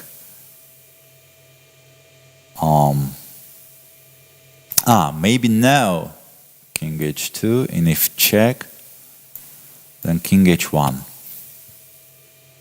And now put the knight to G1? Or? No, put knight on G1, but still maybe not that. And everything Still is not that defended. much. Everything seems to be under control. I don't know, maybe Queen F6, but okay, at least still White can go knight H3. Okay, still some Queen play. F6 actually does look a little Queen bit. F6 is of. Then we have to F6. go with Queen E8. Queen E8, but then knight goes back, knight E2, knight F4. Okay, this is still unpleasant, yeah. So why Black should be careful. Yeah, but maybe this is the point. So maybe White. So what do you think? Do you think she will play on? Oh, it is possible. It depends. I mean, precise calculation is required here, and if she managed to find a way to play, she will play. Yeah. Okay, let's go back to this attacking game between Alina yes. and Zhuzhina. So G3 is played, eh? G3 is on the board. And I think she is on the way to victory here? Yes, to go up to +1. I saw there was a comment in the chat, if I can find it now, about Alina. How Alina every day, it was from Arkady on our Twitch chat. Alina comes to the tournament hall every day to win or lose. She does not negotiate. She really has had a lot of decisive and especially a lot of long games, especially towards the middle of the tournament. Every time we were here late at night, and it was always Alina who was playing she must have, I guess by quite a distance, have played the longest in terms of hours at least. But today she is looking for a brutal finish here. This will very unlikely drag into some endgame. So once again, we looked at Queen C7. Queen C7 and Queen G4. Yeah. No, I'm trying to check, but what else? I cannot see any intermediate moves, anything else. Okay, sorry. Knight B4 should be considered as well, right? Knight B4 we didn't see, yeah. Knight B4.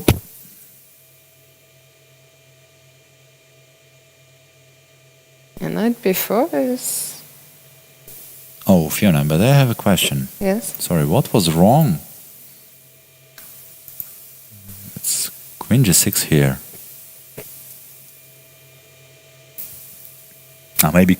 Maybe simply King H8. And this time H6 is defended. And the 6 is defended, yeah. Maybe that was the point. But still, Queen takes F7, maybe. Okay, Rook F8. So maybe This is very messy. maybe it was calculated, yeah. She must have calculated. Let's quickly show our viewers what would happen after Queen G6 if Black would take the Queen. Okay, but then it's the same, yeah. Then line. that's what we already mentioned in other lines. But then Rook takes F6 easily and just Take the Queen and and a white. couple of extra pawns. Yeah. But now, yeah. What about? It seems like this is the only way to proceed for Black, yeah. And now this idea doesn't work anymore because Bishop is Hanging on.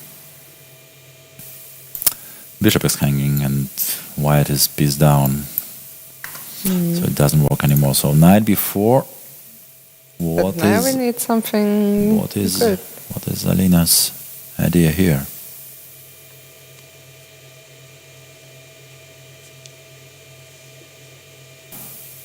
It almost feels like we have to take the knight, but Looks like, yeah.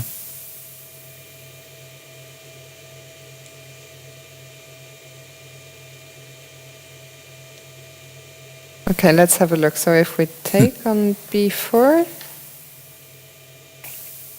Well, another option is Rook takes E7, but then at least Rook E7, because I was about to calculate Knight takes D3, Bishop takes F7. let's show that actually. Some crazy line. Okay, for example, take.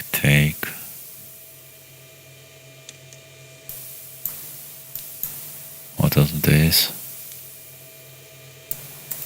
No, but the point is that I think that simple Rook E7 is good enough.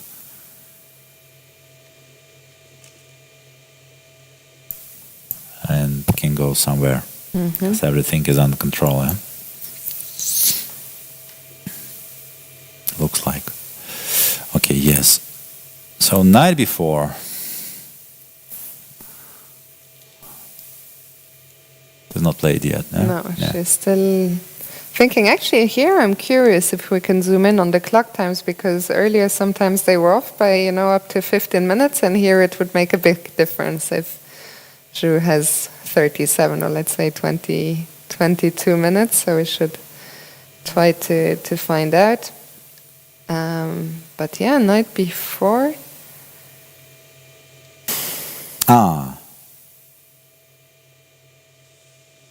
No, okay, no. At least White has She's this just capture. played Knight B4, by the way. It's just played, yeah. Yeah. It seems like, well, at least White has this option, and now takes something like Rook takes E7. But okay, White is not better here, for sure. So what will this be, an exchange down? Exchange down, and the point is that Black is getting back D4 pawn, And the pawn structure is... White is worse. Yeah. Probably lost. Yeah. Probably lost. So this is not an option. This is the moments, I was so optimistic about Alina's chances, but Knight B4 is the kind of move that's easy to overlook, especially from a distance. Yes. When she first went for this line. And it's I don't know. We don't know. We don't use engines, so we don't know what is the evaluation, but it's the move that can easily be a cold shower. Absolutely. No, but okay. At the moment, we just don't see anything for White here.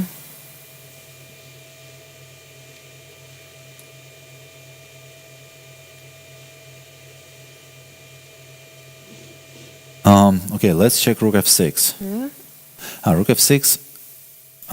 Yes, Rook F6. Okay, but Queen takes F6. Sorry. Simply. Yeah. Oh, just Queen takes F6. And if we take on B4, you just take on F3. F3, yeah. Yeah.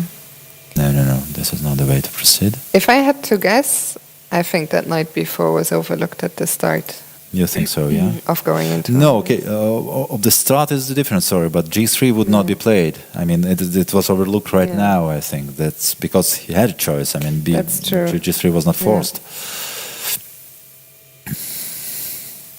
It's a move that's very easy to overlook, I think. Yeah. And if this is the case, I mean, Alina is in big trouble, I think.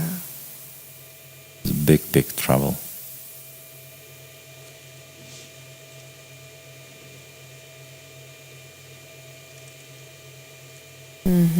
Maybe it was, something that maybe she just forgot that the queen takes G, maybe in this line.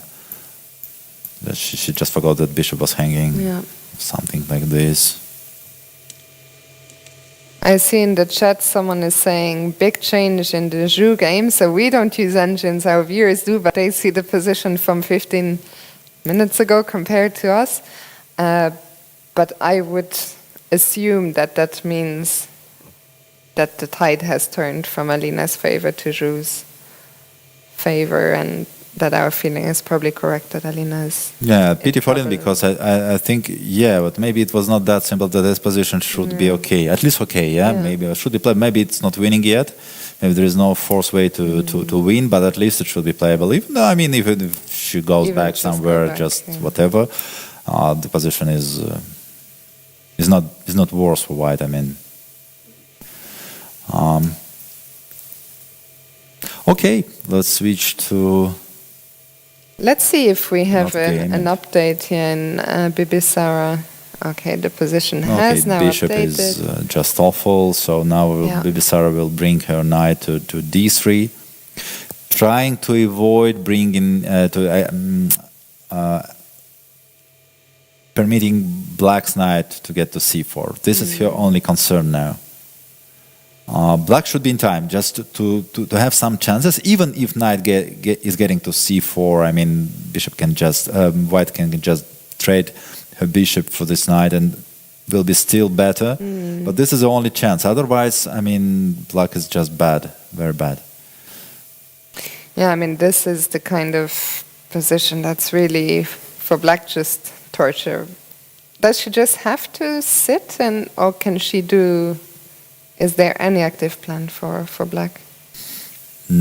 I cannot. Bringing knight to c4, she can try to, and this is the only way for her to resist. I'd expect Bibisara playing something like knight b1 now, knight d2, knight b3, and then he would be having a nice choice between knight c5 or knight a5, and just doubling on a c file and so on, and at some point pushing e4 if necessary. This position is just the dream of every chess player. Yes, of course. You can that's play for as long as you want. Black never really gets any counterplay. No, okay, let's try to calculate some land. Calculate is not commentator's business, but okay, let's. We should get paid extra for this now. Yeah. Okay. No, for example, what is this? So you talked about c5 or a5. Okay, I mean, if Black even managed to put her knight on c4, then even bishop takes c4. It's still unpleasant. Still very unpleasant. Because the bishop is just so. I guess. Do we want to take on c4 here, or? Yes, probably. But we should look for some other options. I mean, no, maybe not bishop e2 immediately. Let's say. She started with rook a1 actually, instead of knight b1. Okay, which is also possible. Yeah. What is her plan after rook a8? Maybe rook a5.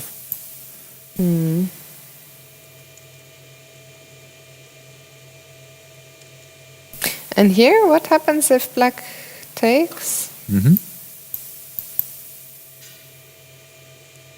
I was wondering, can I somehow put the bishop on a6 and managed to play b4, but I don't know. It's hard. Knight a2, knight b4. Block very quickly. c6 is very weak. Oh, and Pavel, we have a result in the game between Alexandra Goryachkina and Alexandra Kosteniuk, with the game ending in a draw. So Alexandra Goryachkina took quite a bit of time to decide, but figured out that it was probably not worth the risk that might be involved. And that means that the standings at the top today are not going to change. Yeah, first two players are remaining on their positions. So the Katerina will remain on the sole lead with +5 and having white pieces black pieces. Black both pieces. of them will play black. Really? Alexandra Goryachkina as well? Yeah, Goryachkina will play black against Vaishali and Lagno black against Kosteniuk. Right. So Katerina is a comfortable lead, sole lead, and Alexandra Goryachkina just following her with just half a point ahead. So everything can happen tomorrow. Actually, they both will have black pieces, but it's the last round. Last round always has its own lures. Yes. And yeah.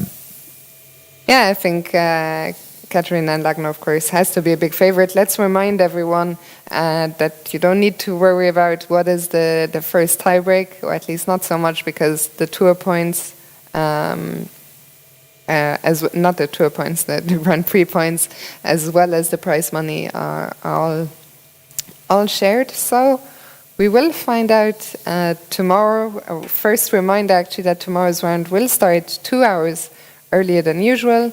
So that's 1 p.m. local time here. Yeah, don't miss the beginning of our broadcast tomorrow. I think especially because in the last round, it could be that we see a couple of quick draws for the players where there's maybe not so much at stake, although who knows. We never know what's going to happen, but yeah, you don't want to miss it. And for now, let's go back to Tan Zhongyi against Dinara Wagner.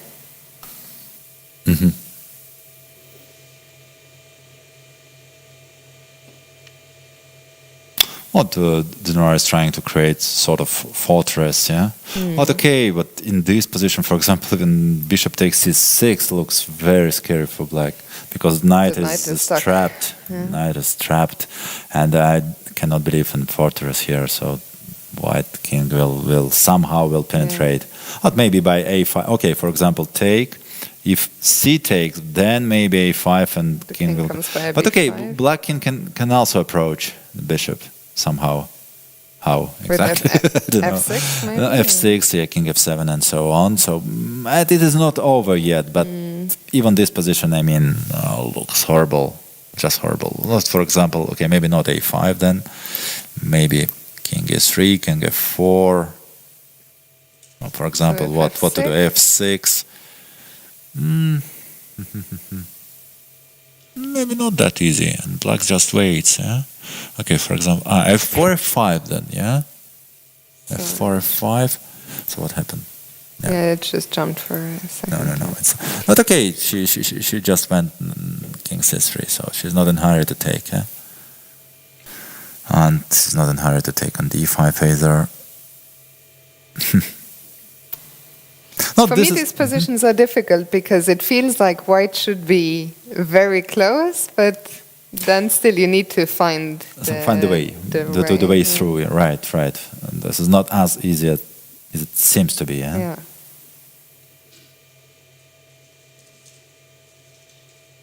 What does your instinct tell you? It's winning. It must be winning. I cannot believe in this fortress. The only way to save the game is to create sort of fortress for black, but I don't believe in this fortress. Let's just see one more time. So if I take on c6... Maybe let's start to take on d5. He takes, because we need more squares here just to let the king get in. Yeah. And now...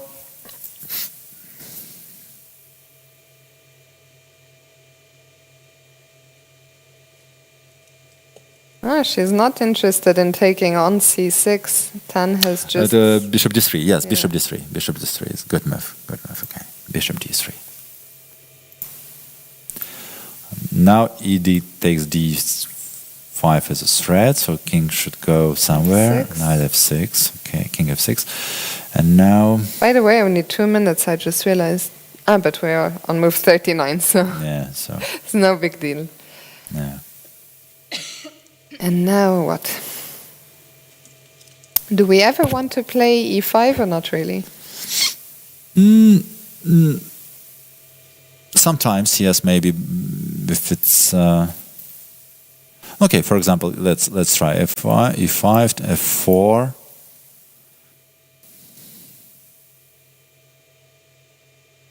Okay, let's say black play f5, trying to close everything.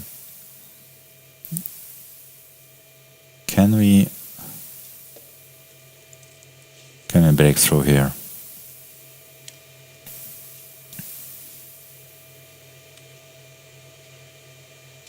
Somehow it feels like black is getting a little bit closer to what she wants, no?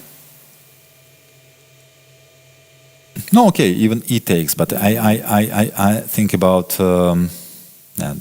what happened. I think if I don't want to take on f4. So she didn't play e5 check. She played f4. Okay, good. She's trying to leave herself as many options as possible because d takes e4 is not considerable option as gives c4 square to the king. So maybe f5 will be her next move. No, that is deadly lost somehow. Yeah, the knights are just... Okay, I've got a simple idea. So now e5, for example, if black doesn't move e5, king goes somewhere f5. It's hard to find a pass move to... Can we play b... No, I can't play b6 cannot. Not any move, for example, I don't know. Yeah. So e5, f5, and then f6, simply. And pawn will drop. For example, knight goes back, f6. This is not possible because of this knight mate. Yeah. And if king goes somewhere else, then bishop e2, and we pick up this pawn. Dinara is down to 50 seconds here, but it is her last move to make before the time control. No, but that was probably I was right when saying that capture on c3 was a bit radical. Yes, in this position. Yeah. Dinara decided to trade her bishop, and that was probably not the best possible decision. Yeah, now, well, let's just wait to make sure she doesn't accidentally forget her time, but knight b8 and... Knight b8, yes, what else? But then e5, f5. This is my prediction. And Tan, well, she showed an excellent endgame play. What, against who was it again? 2 days ago. Against Bibisara? Or was it 3 days ago? I'm getting all the days mixed up, but she had this excellent win. Yeah, I think 2 days ago against Bibisara. Bibisara, I don't remember what kind of ending was it. With where she sacrificed in the end. I'll show you where she sacrificed this. Yeah, the bishop. Yeah, that was very nice. So she's already demonstrated that her endgame is, very good, and there it is. E5 is on the board. E5 is already on the board, yes, and then it will be followed by f5, no doubt. Yeah. Just 7. Already and f5 is already played, yes. And that's basically okay. I mean, black cannot capture because bishop will go to c8, and something. The problem comes from the other, and otherwise f6 will be played. F6 followed by bishop e2, and pawn h5 will drop. Yeah. Yeah, so this one looks good for Tan Zhongyi. Let's quickly go back to Alina, because in the Alina game also the players are getting, I think, very low. Yeah, we'll go back. Just the last thing I would like to say that it should serve as a good educational Yes. stuff, yeah, for kids, for example, yeah, showing the power of This bishop power of C3 bishops. moment. Just because this position, okay, on the first sight seems like almost equal, yeah. If you don't know that pair of bishops can ever be underestimated in this kind of games. And I think that Tan Zhongyi has also demonstrated the power of the bishops Yeah. very instructively in this game. It can serve as a good educational stuff. Okay. So Alina, Yeah, what's going on here? No, okay, yeah. That is just desperate. and even just looking at the camera, we can immediately even see that Yeah. Alina, she has this look of looking at her score sheet. Yeah, no, we can talk only about practical chances, but objectively, of course, it's just... I think even if we hadn't seen the position, and just looking at her body language is enough to understand, that things have okay, it's gone just seriously wrong. Objectively, it's just time to resign, I think, more or less. I think she's also very close. She's making quick moves. That's a horrible blunder for Lena, who managed to save some very tough games in this tournament, yeah. But now, this is not her day. We blundered from the beginning. We also blundered night before the move, which is very easy to blunder. And kudos to Georgina, of course, for finding it. Yeah, of course. And if she manages to win, she will move to clear third. Yes. And she's which is fully deserved because she's having a great tournament. And there is the resignation. Alina has seen enough, a tough loss for her, but as you were just saying, Zhu, now back to +2. To +2. And we'll have white pieces tomorrow, right? Against Bibi Sara. Against Bibi Sara. Okay. Yeah, a fantastic tournament for her. We had talked about how she came here on the high. She had recently beaten Hui Fan in the Chinese. On the Chinese League, yeah. So she's continuing on her positive note. So maybe the most the game with the most intrigue that remains is Bibi Sara against Elizabeth. Yeah. The question is, if in this position, which was clearly in 5 of white will manage to break through him. Yeah. That's always difficult moment to decide if white should react after h5 to play h3 or h4 or ignore completely. Yeah, this is always the big question. Intuitively, I would ignore somehow, like 92, 94, 93. Because h4 I don't like, maybe h3. h4 I don't like for some reason. I wouldn't like to give up this g4, but even so, after h4, white should be good. So on the other hand, we just ensured f4 square for knight, another good square for knight. Maybe no, actually I'm not sure. Maybe h4 is. She didn't go for h4. She went for queen b3. Queen b3. Oh. Slightly mysterious. Yeah, slightly mysterious, right? Move. What's the idea? Are there any tactics?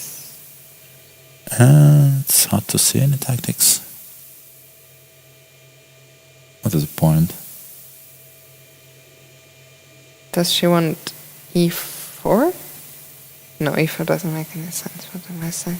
I don't know, but maybe no. Why? Maybe you're right. It's an interesting way to prepare for. I would probably play queen a2 instead, just at least, implying that I want to penetrate an a5 or whatever, hiding my main idea. But the idea is a4. The idea is a4. Yeah, you're absolutely right. Because any capture, knight takes, pawn takes, queen takes, and we have to take with and have to with the pawn, and then bishop take it, and then should be very close to winning somehow. Yeah. Interesting. But it's funny because, I mean, the only reason I found e4 is because I was looking for any move that makes sense behind. So it's not, I mean, Elizabeth will immediately understand that e4 is the idea, but the question is there a good way for black to stop it? To stop it, yeah. Mm-hmm.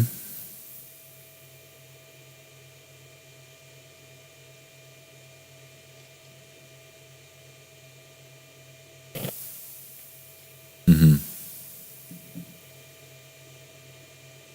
No, okay, moving queen maybe would be a good idea. Maybe queen f5, simply, yeah.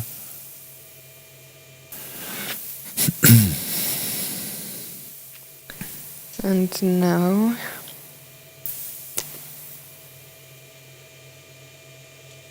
And now I don't know why, I mean... Why we put the queen to b3? No, okay, maybe the only idea now to play h3 and h4, g4 will be attacking the queen, but...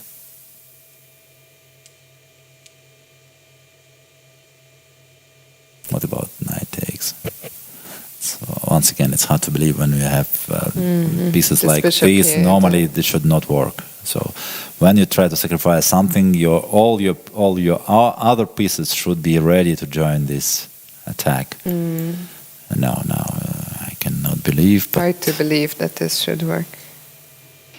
But okay, at first we need to stop h3. maybe simply, yeah, not that simple. This I didn't see coming. Okay, if I take, I don't know. Maybe still not good enough. H3 or King G3, King H1. No, maybe too much. Maybe Rook in a takes H3. blitz game for sure. In a blitz game, it will have more chances to work. Maybe Rook H3. Okay, still hard to believe. And we see Lizzie contemplating here. Mm-hmm. If not Queen F5 in the current position. Oops, pardon. Yeah. What else? Oh, Queen F5 Looks natural. yeah, looks natural. Well, another option is bishop c8, because this bishop should be improved somehow, in some way. Why not, by the way? Why not? So, bishop c8. And I guess black is also happy to exchange as many pieces as possible. So we should keep the rook? Or... Usually I would say yes, we should keep the rook. No, you know, now I start thinking that, okay, black has got some hope with all these pieces. activity. Yeah, I think that Bibisar was somehow too slow, maybe, in this position. So he started with rook a1, just rook a7. Maybe it was, immediatly time to knight move a little knight bit e2, knight f4, knight e3, for example, or knight b1, knight e2 maybe is a better way to proceed. And bringing the knight to d3 looks like the most urgent, not urgent, but most natural task, let's say, the most obvious task. She started with rook a7, then this queen b3. Somehow I start thinking that maybe she's a bit slow. But and maybe bishop c8 has bishop been played. c8 has been played.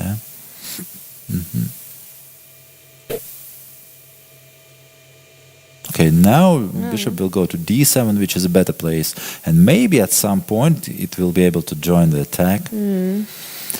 And if black had improved this bishop, which has been the problem piece. And no. The problem for white, it cannot create any serious counterplay on the queen side immediately, because the knight is badly placed. So she cannot attack c6 pawn immediately. and it will take some time, and black can be just quicker. Okay, I cannot see the direct way to break through for black, but still, okay, black's position is improved. Black pieces are improving, and white rook as well. But I feel that improving knight was More urgent. More urgent, yes. And after bishop c8, the rooks have come off. I don't know, because I'm getting a little bit scared about black's pieces activity. Maybe it's time to exchange one of them. But then, white should admit that the whole plan with rook a1, rook a7, rook takes a7 was a mistake. But maybe it's not too late to admit. So how do we do that? Okay, just take on a7. This has happened. That has happened already, yeah. No, and now switch to the original plan with knight e2, knight e4. What to do? I mean, bit late, but okay. It's still better late than never. Than never, yeah. Okay, but knight e2 is not that good because of bishop g4 already. So, no, this is definitely not the way to proceed.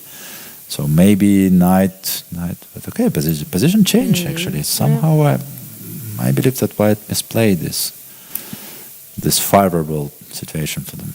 Yeah, even Elizabeth, from what we've seen on the camera, seems a little more relaxed now. We see her get up from the board. She has a nice time advantage. We're already on move 31, so I don't think we'll see any dramatic time trouble here, but for Bibisara, it definitely feels like there was more in the position at some point. Okay, let's see the endgame of Tan Zhongyi and see if she's making F6 is already played, yes. Okay, Dinara brought her knight to d7, but okay. Okay, she's now thinking about king h6 probably, yes. No, but this is desperate. But otherwise he will just lose a pawn. Maybe she, from pure practical point of view, maybe she's obliged to go there and just like play an all-in. But what about bishop b5 and just taking on c6 then? I don't know. And again the knight, and then a5, and again the knight has no. What happened? Sorry. It just jumps sometimes. It will come back. Yeah. So like what to do? So this is a threat. Yes, just take and push the pawn. So. Knight should go somewhere. Okay, maybe in this. Okay, let's go back. To b8. But okay, still bishop takes b8. Yes. And then king goes. Just comes in, yeah.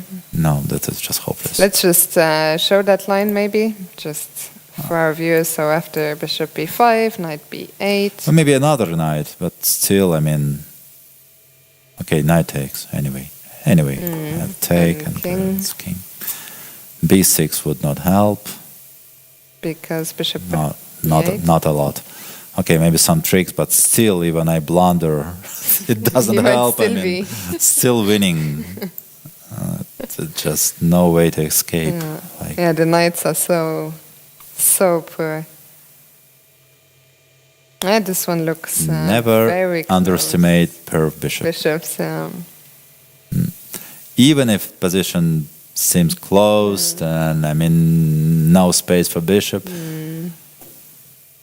One day it will open. One day the upper side will find a way to open some lines, some diagonals, and it will be disaster. I really think even if we look at Tan Zhongyi on the camera right now, she looks like she knows the end. The end is near. She definitely does. Yeah. She was a big world champion, I mean. Okay, Pavel, I think it is time for us to have another short break.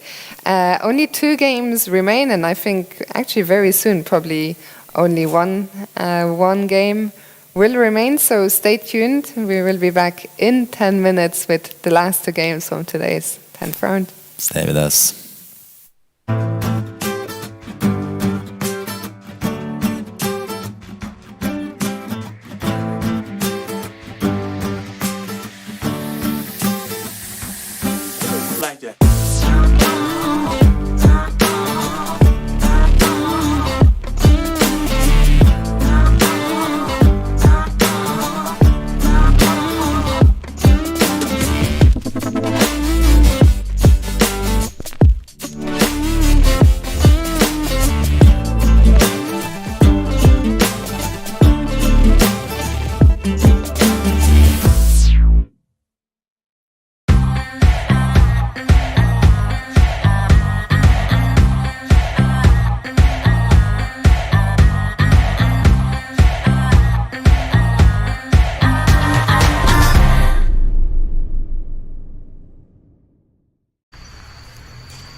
кезеңді қақ тез тегізбей тұру көмек керек десе шүкіру адам болғасын жетуге ұмтылу жеңіс бітпес есебін білесің әркез болады айтар келіс көрттің да бірақ қайтпай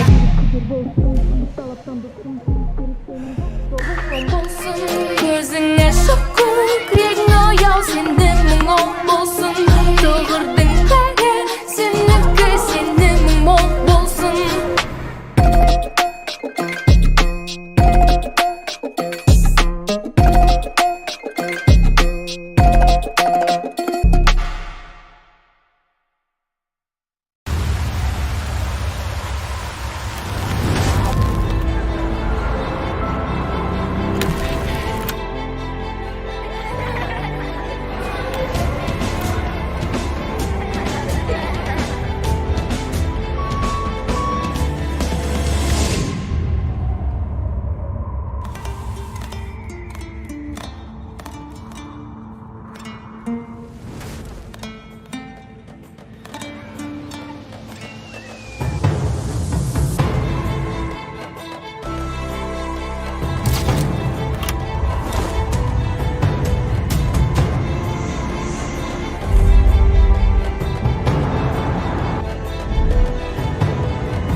Your base for business expansion. The Astana International Financial Center is a unique jurisdiction in Central Asia that offers a familiar ecosystem and preferences for global business. We endeavor to make use of the opportunities presented by our modern era. Eurasia is the beginning phase of long-term economic expansion, which opens up new opportunities for businesses, governments, and individuals on their path to wealth. Capital markets, creating a fully fledged and dynamic financial marketplace in Central Asia. Fintech, fostering innovation of new technologies in the banking, mobile, and personal finance. Green finance, encouraging and supporting sustainable investment opportunities. Islamic finance, reintroducing an alternative to traditional finance according to ethical principles. Common law, adapting the best practices of the world in Nur-Sultan, Kazakhstan. Private banking, offering a reliable ecosystem for the creation of family offices and personalized strategies. Visit our website, register your business, enjoy your privilege.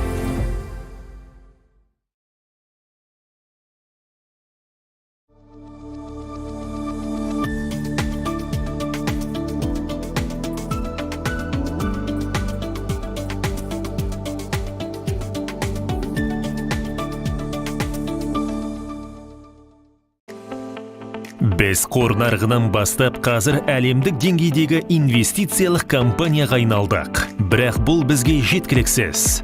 Бүгін біз онлайн автосақтандыруда көшбасшымыз. Және өмірді сақтандырудың жаңа стандарттарын қойдық. Біз алғашқы болып ТМД-да цифрлық ипотеканы іске қостық. Және смартфонды бөліп төлеу арқылы сатып алудың ең жылдам тәсілін енгіздік. Біз бизнеске арналған онлайн төлемдерді ұсынамыз. Енді жаңарудың уақыты келді. Біз әлі де бұрынғыдай сенімдеміз. Бірақ әлде қайда икемдіміз. Серпінді және инновациялы. Бір бренд, мыңдаған мүмкіндіктер. FIDE-ның ортақ экожүйесіне қош келдіңіздер.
Hello and welcome back to round 10 here at the FIDE Women's Grand Prix. And Pavel, only one game remains 3 hours into the round. Yeah, quite unusual situation, Yes. yeah, for this particular tournament in general, for women competition, that many games are already over before the first time control. Maybe actually before we go into this game, maybe we can quickly see how Tan Zhongyi against Inara Wagner finished. So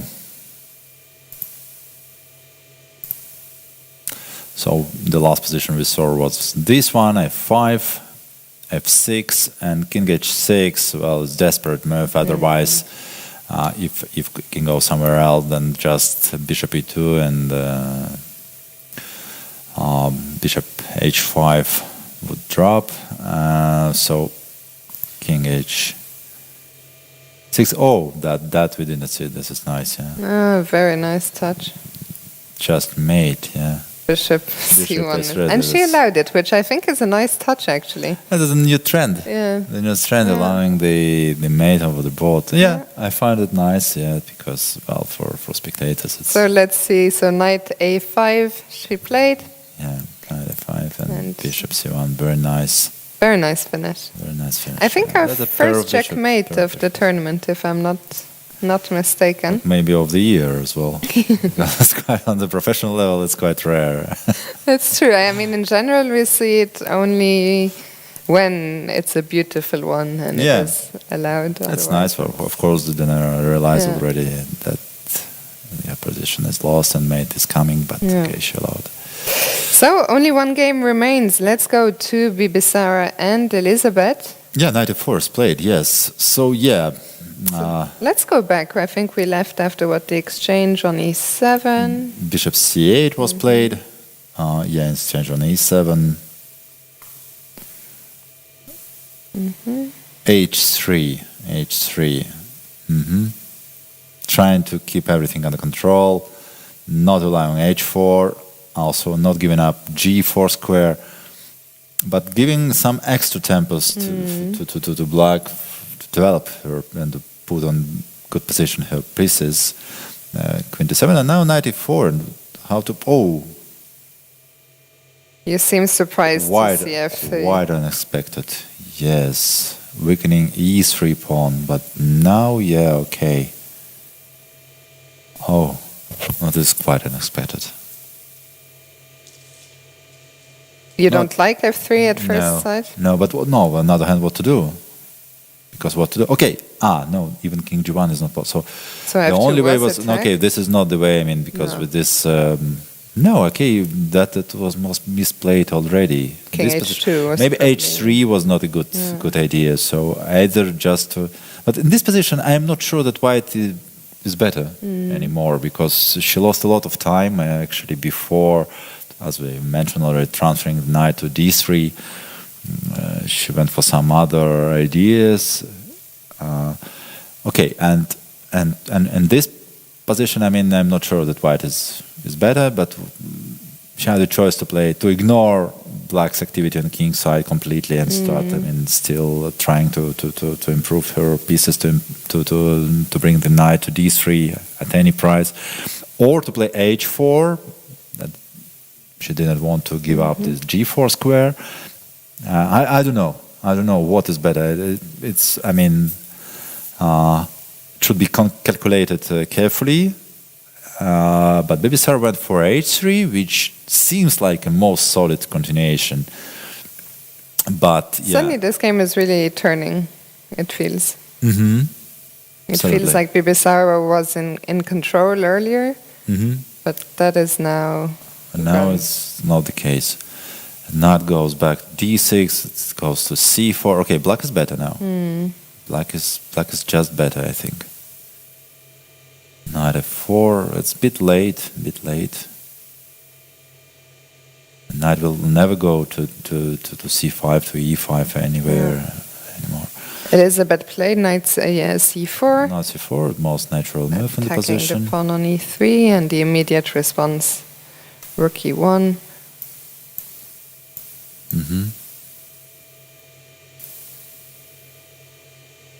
Well, I said black is better now.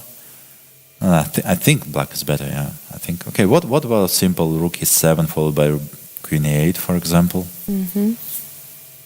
So g4 will be played, yeah, at some point. I was looking for a way to somehow make g5 work, but I cannot do it. Yeah, for with the moment, h5 h5 hanging. is hanging, yeah. Okay, but I like bishop, sorry, rook e7.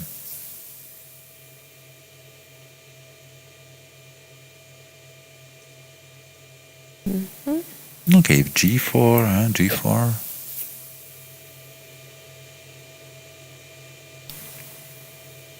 Even this move should be considered. Not sure it works, but at least it should be. Queen h4 is a threat. Yeah. Knight e3 is a threat. There's a lot of threats here suddenly. Okay, maybe still knight h3 and the stubborn defense. Okay, no, maybe it's not that bad for white.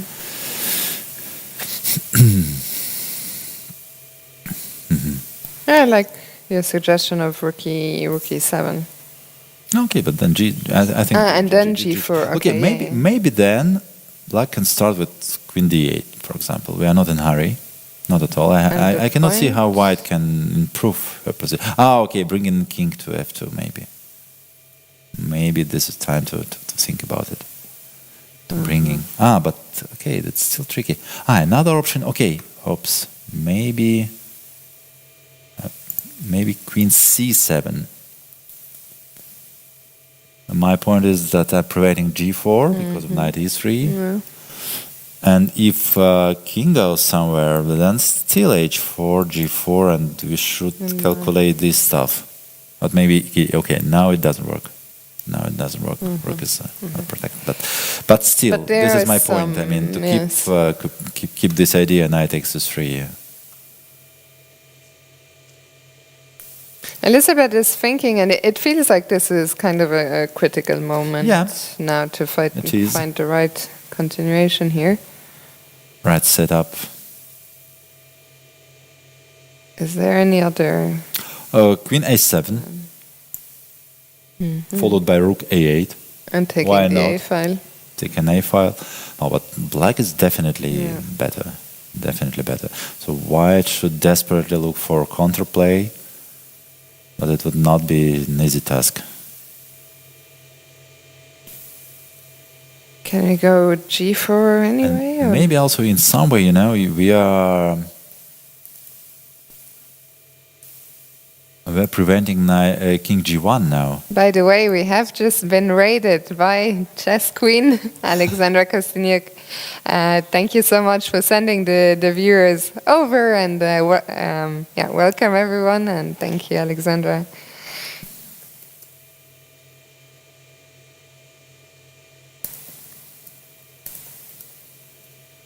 Because now king g1 maybe can be met. Knight s3, not sure still. And then queen d4. Maybe not. It's knight e2 is possible. All these sacrifices look tempting, but somehow the white pieces what are about still h4 maybe? compact. Okay, still knight e2, right? Still knight e2.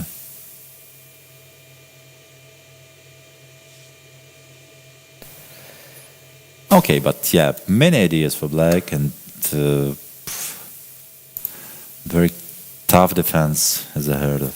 Let's quickly I don't know if we can zoom in more on Elizabeth's clock. I'm wondering if she really has 19 minutes, or if it's less. It looks from here less, but... Well, probably 19, yeah. But 19? Does it make sense? Yeah. Trying to do maths, but I think a little bit less she has. Oh no, you're correct. You are correct. So the clock times are accurate, which means that Elizabeth has plenty of time. It's already move 37. So many 4 moves. 4 moves to go. Out of all the options we've seen, which one do you prefer? Also, there is rook a8 immediately, threading immediately rook a3. Rook a3, yeah. It's too much. But somehow I like the idea of moving queen just in case of g4. You would be able to put bishop somewhere, not closing e file. But okay, but rook a8 is also very serious.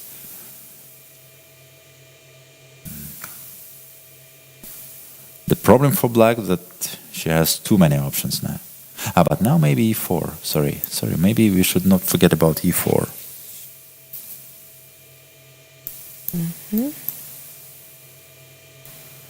And after rook a3.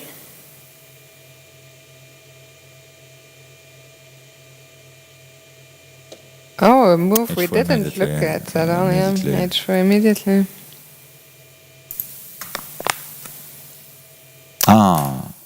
No, but what is your point of the g4?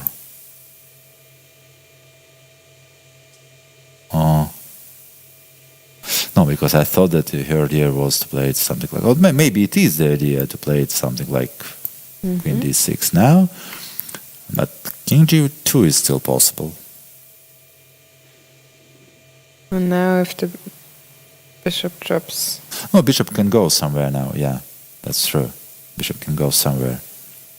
Okay, bishop d7 now. But it's not so clear what black has achieved. Or... Yes, why h4? Because anyway, g4 was kind of the only option. Okay, but knight e3 is now the threat once again, yeah? Oh yeah, but anyway, what to do? Because king f2, knight e3 anyway. Yeah, actually, maybe h4 is just... Oh, and Bibisara actually takes on h4. Oh. But then definitely queen somewhere. This looks like things are going really quite wrong for Bibisara. Yes, quite wrong. So what, queen d6, queen c7? Queen d8 maybe also. D8.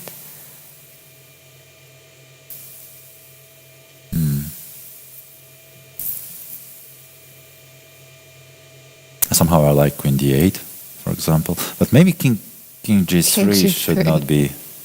Queen e7. So also hitting the pawn. Queen a7, the same idea.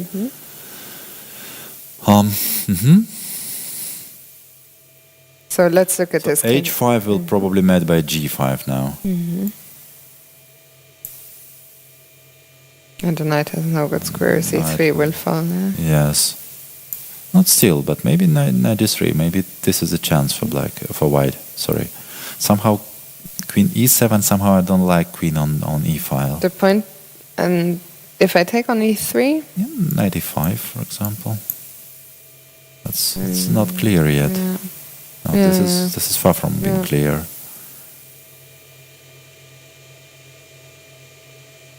No. This is okay, but still maybe. Take on f6. For example, take f6. Knight d3, right?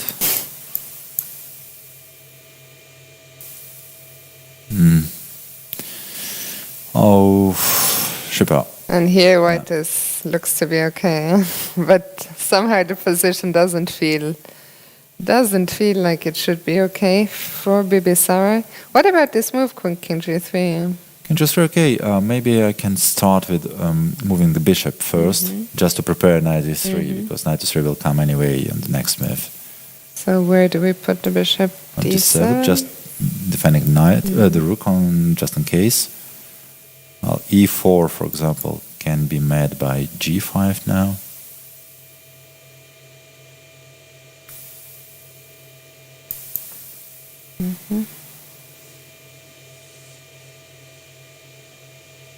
Queen a7.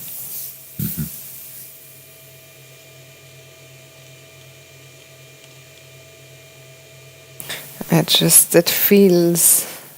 I mean, to think how nice and safe and solid Bibisara's position was not so long ago.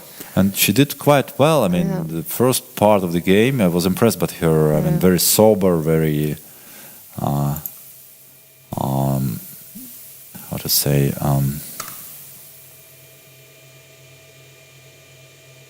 E4 immediately. E4 immediately, allowing queen takes h4 of something is going wrong. No, something is going wrong. What about queen takes h4? What are we missing? Queen takes h4.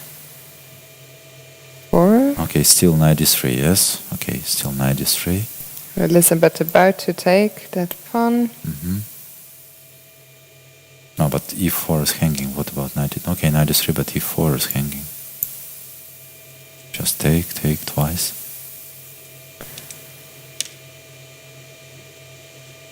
And that looks simple and effective. So let's see, d takes. Okay, d takes. Simply what to do. So pawn should take, otherwise rook is hanging. And then maybe even, okay, there are many options. Knight e2, knight f3, okay, whatever, and just simple, maybe rook takes e4.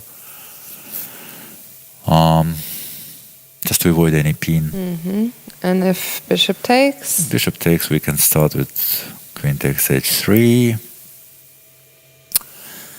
And now, okay, we can simply take on e4, for example, if rook takes g3 followed by rook.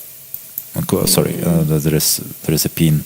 Sorry, there is a fork as well. So whatever. Or otherwise, I mean, if even the endgame with the two extra pawns is just finished, over.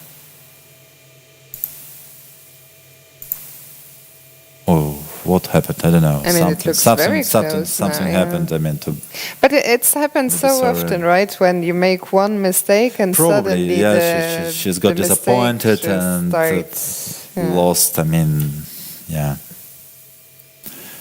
Okay. Because now, I mean, after d takes, it looks very close to just being over. Yeah. It is. But where did this one go wrong? Because suddenly it happened so fast. We already thought that black is better, but... Yeah, I'm pretty sure that in this position, white is considerably better. I think it started at this point because, Bibisar started with this plan, transferring her rook to a7, which looks optically fine, but that was not a priority in my opinion. So in my opinion, she should have started with knight e2, knight e4, knight e3 first, and then decide how to proceed. Maybe doubling on c file, maybe going to a file and penetrating the 7 ranks, whatever. But first, improve your knight, put some pressure over c file, and then decide what to do next. D takes, f takes. And I like your suggestion, actually, of rook takes, which... I just try to avoid any pin, but bishop takes should also be possible. There is nothing wrong with bishop takes, but I'm just trying to avoid a pin.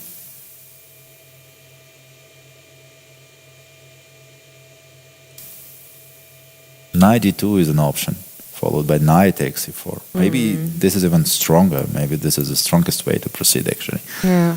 Because knight f3 is coming. So the only way to keep f3 square under control is...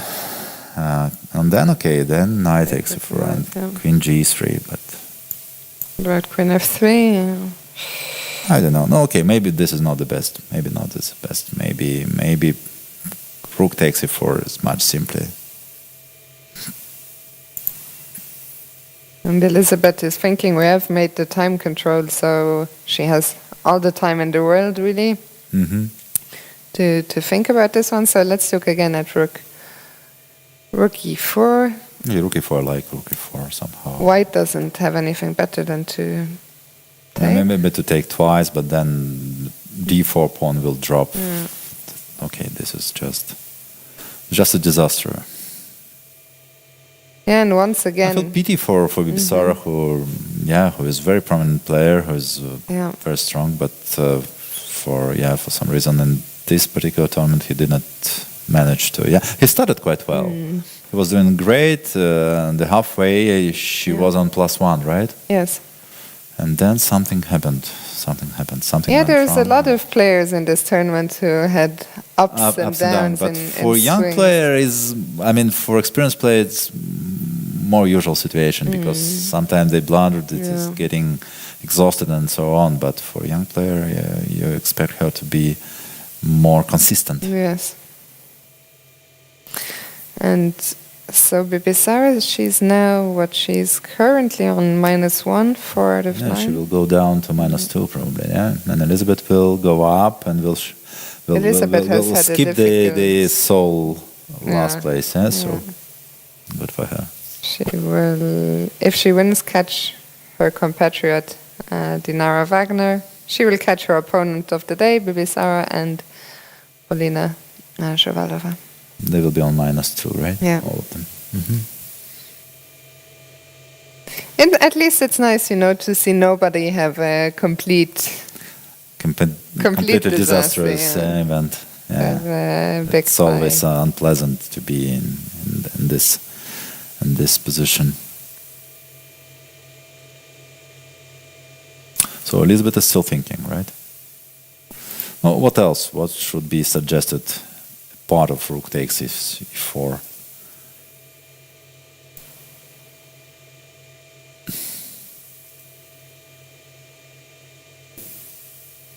I think Elizabeth is just probably calculating these lines after rook e4. Probably, yeah. What else?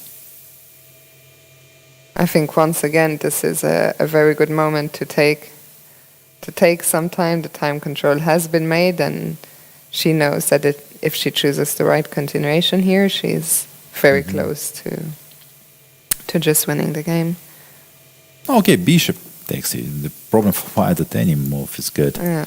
Bishop takes e4 is also good, I think. I think we can also see from Bibisara's body language today.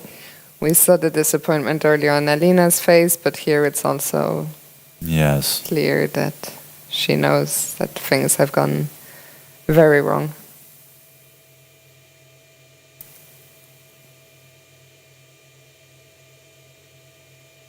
Looks like Elizabeth is getting ready to make her move. Or is she just stretching?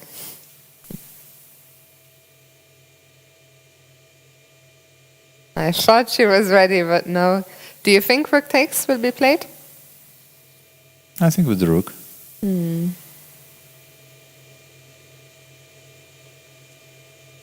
there she goes. Rook takes e4. Is on the board. Bad news for Bibisara. Sorry.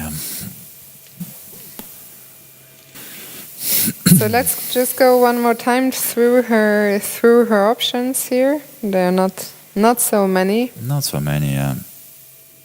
Not. I think the rook should be taken. Okay, rook e1 is hanging. Pawn d4 is hanging.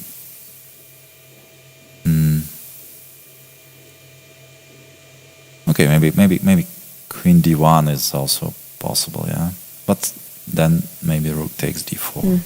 Rook takes d4. And the pin will be decisive. So let's see one more time. If bishop takes. If bishop takes, okay, we just start by taking on h3, and at least this line is good enough. Bishop takes with threat mate and everything.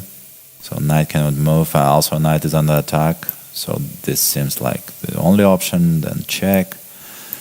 King cannot go to f1 because of fork, and it should go to h1. Then at least knight can comfortably take the rook. And Bibisara, she has captured With what? the rook, I think. With the rook, yeah. Okay, Bibisara captured the rook, which is probably the best way to proceed. And bishop takes. And now what? Okay, the simple idea is just take on g2 and pawn is hanging. And given that the king is very weak and white is already pawn down, the position is absolutely hopeless. Hopeless, yeah. There's a question in the chat. How many calories do you think the players and commentators are burning by the calculations on the board right now? Seems so complicated. I think the players burn a lot more calories than we do, because I think during the game also the tension is what really burns. Much more, yeah. It's a famous fact, that during one tournament like this, a player of the high level can lose about 2-3 kilos. Yeah.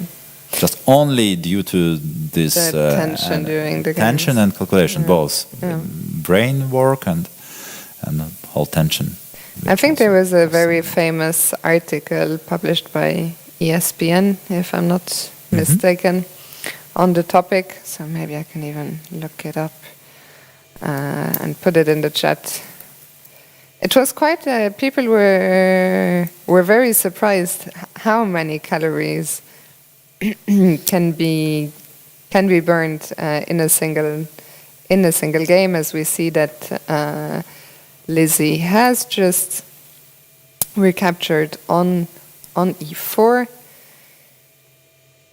And yeah, this game, I mean, it could drag on a little bit, but it also feels like it's the kind of position where Bibisara will not enjoy playing it out for too long. Yeah.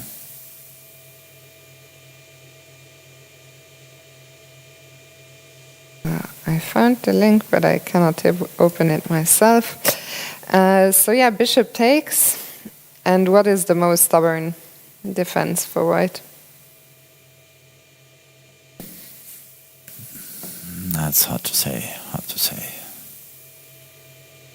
Mathematically, you're just pawn down, but I mean, many other factors say that the position is hopeless. Rather hopeless. Yeah. Is there? And the problem is that also your king on h2 is so weak. Yeah. So weak. And all black pieces are better played than white pieces. And king is weak. All white pawns are weak. So it wouldn't even be surprising if we saw a resignation, not right here, but not even right here. Even right here. Even right here. I can expect resignation right here. If you don't miss something drastic, but I'm not sure. Also, coming back to calculations business, I mean, I think that commentators are not supposed to calculate a lot. This is not their purpose. I mean, this is not the role. The role is explain the whole situation, explain why white is better, black is better, why it's equal, and explain in details. But then, of course, some calculations are required to give more precise evaluation. But this is not okay. We should indicate that, okay, for example, this line is critical. Yes. So it depends on the result of the calculation. If for example, black managed to make work this tactical blow, then it can turn in her favor. But it's not. She's just worse because of blah blah blah, etc. I think this is a commentator's job, actually. Yeah, no, I completely agree with you. And also, I mean, it's so difficult because we have many games, and it's quite difficult to get into the depth, let's say, analysis of the yes.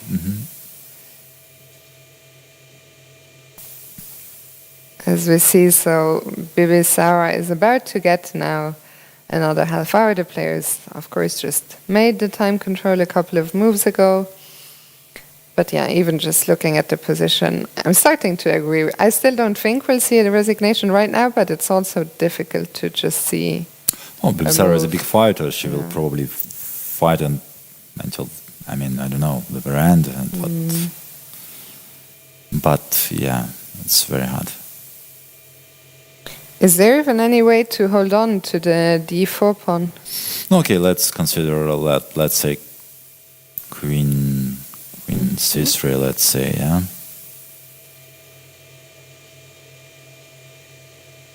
Okay, let's try to be simple.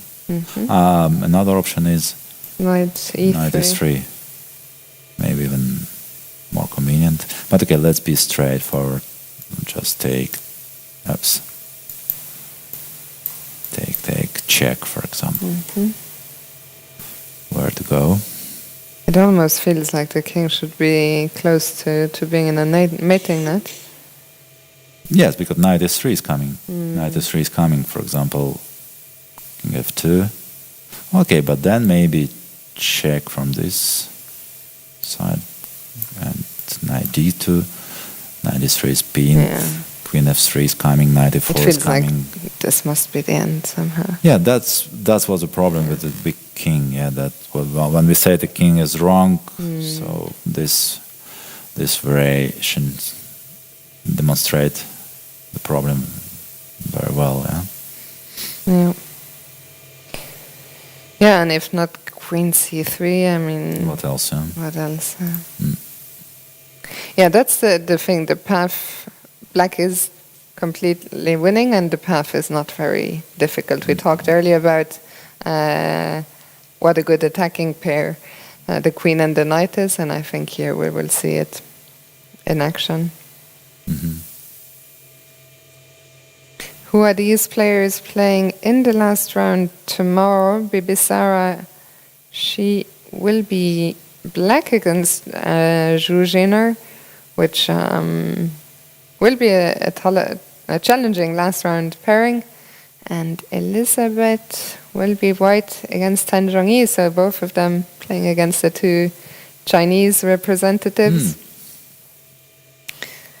And maybe, Pavel, while we wait here for Bibisara to make a move, who are the players in this tournament that have maybe surprised you in a positive way? Dinar Wagner. Okay, bishop takes f4. I didn't expect her to be able to fight as she is doing. She's only on -2. We had a resignation. I thought I would get you to talk, but no. So you're saying Dinara? Yeah, Dinara is clearly doing well, and game's quality. I mean, shows that she's at least 24 player already now, and probably she will still be able to progress, and of course, getting to this series would be a good. Experience for her, and good motivation as well, a source of motivation. Yep. And I believe she is able to get even stronger. For sure. So, well, with that, the last game concluded. We're just waiting for the results to be ready on the graphics so that we can show them to you. And even though in the beginning, we had a few quick draws, we once again got 3 decisive results, and actually today is the earliest finish of the tournament, I think, which is incredible. Pavel, you're my lucky charm. Where have you been all this time? So we see the results. We had a quick draw between Polina Shuvalova and Vaishali, as well as between Lagno and Abdumalik. Then Goryachkina against Kostanyuk was a very interesting fighting draw.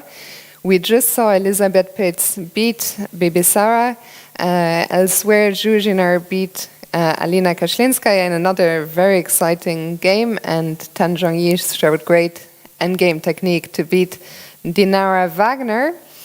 And now we will look at the standings going into tomorrow's last round.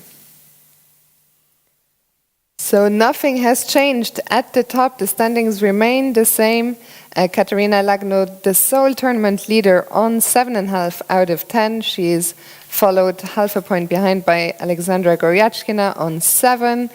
And then we have in third place Zhuzhiner on 6 points. And behind that, also sole, like the players are actually quiet. There's no big tie at the top. We have Alexandra Kostanyuk in fourth. And, well, tomorrow the tournament victory will be decided between Goryachkina and Katerina Lagno. So we hope you join us tomorrow for the last round. As we mentioned earlier, the round will start 2 hours earlier than usual. That's 1 p.m. local time here in Kazakhstan. It's, 9 a.m. in Central Europe. So maybe an early start for some, but we hope to see you then. Thank you so much for for Thank you watching for watching today. us. Thank you, Fiona. And thank you, Pavel. And looking forward seeing the last decisive round. exactly. See you tomorrow. Bye-bye. So I'm joined by Shu Jinar in the press conference. Hello, Shu. Yeah, hello. Shu Jinar has just defeated a very nice game with Alina Kazlinskaya. Shu, tell us a bit about the game, how you were feeling when Alina sacrificed her bishop on h6 against your king side. What were you thinking? Yeah, after she played bishop h6 and rook e6, I feel I'm very surprised because my main calculate is knight b5 first, and after I play queen b8, then bishop h6, and maybe then g take h6, bishop e6, and then I can take. So maybe then king f8. I'm not sure about the position. Maybe maybe black is fine. I would definitely suggest the viewers to take a look at the game because it's very interesting. So were you a bit worried that with knight b5 first there might be some attack on your king?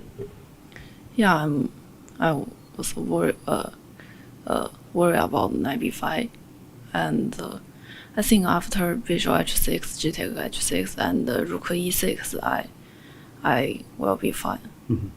What happened against Katarina Lagno? You seemed to have a good position, and then you blundered in one move apiece. What happened there, Zhujinar? Because you're playing very well here in this tournament. Yeah, just a blunder. Yeah, maybe with Goria Chidina, it's also a blunder. I mean, bishop e6 and bishop d7, it's it's a blunder. Yeah, I missed. She can move her king to center, protect her d6 pawn, and this is a very bad blunder. And okay, but anyway, today since I not blunders anything. Today you played very well. I think you've recovered the third place with this win, and there's only one round to go. Tomorrow we start earlier. What are your thoughts about tomorrow's game? Will you fight for a win and try and see if you can get to Grandmaster norm? Yeah, okay. Tomorrow I'm white, so anyway, try my best to play.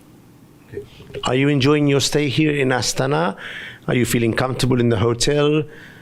I know your coach is not here, but are you able to prepare and relax during the tournament? Yeah, it's a very beautiful city and a very comfortable hotel, and I'm enjoying it. Okay. Well, congratulations on today's win, and good luck tomorrow. Yeah, thank you.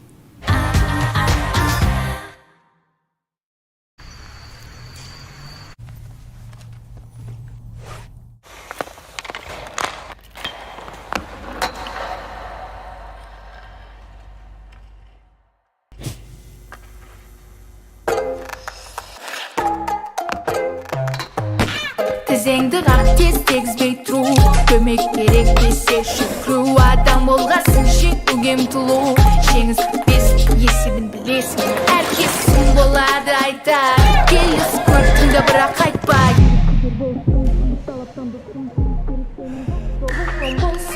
Көзіңе шыққу Крегін ояу сенді мұң болсын Тұғырдың қәрі Сенікі сені мұң болсын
your base for business expansion.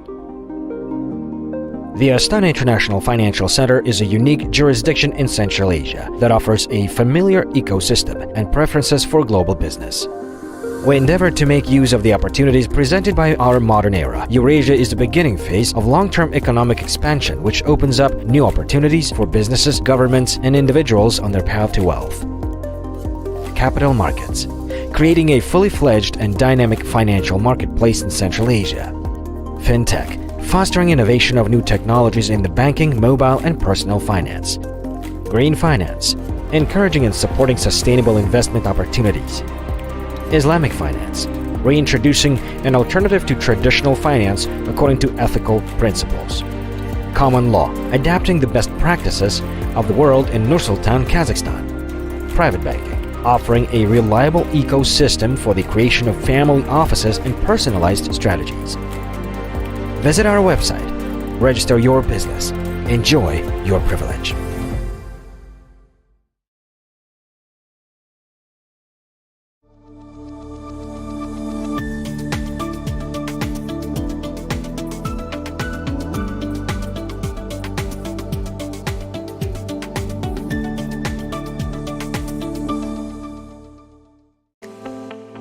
Біз қор нарығынан бастап қазір әлемдік деңгейдегі инвестициялық компанияға айналдық.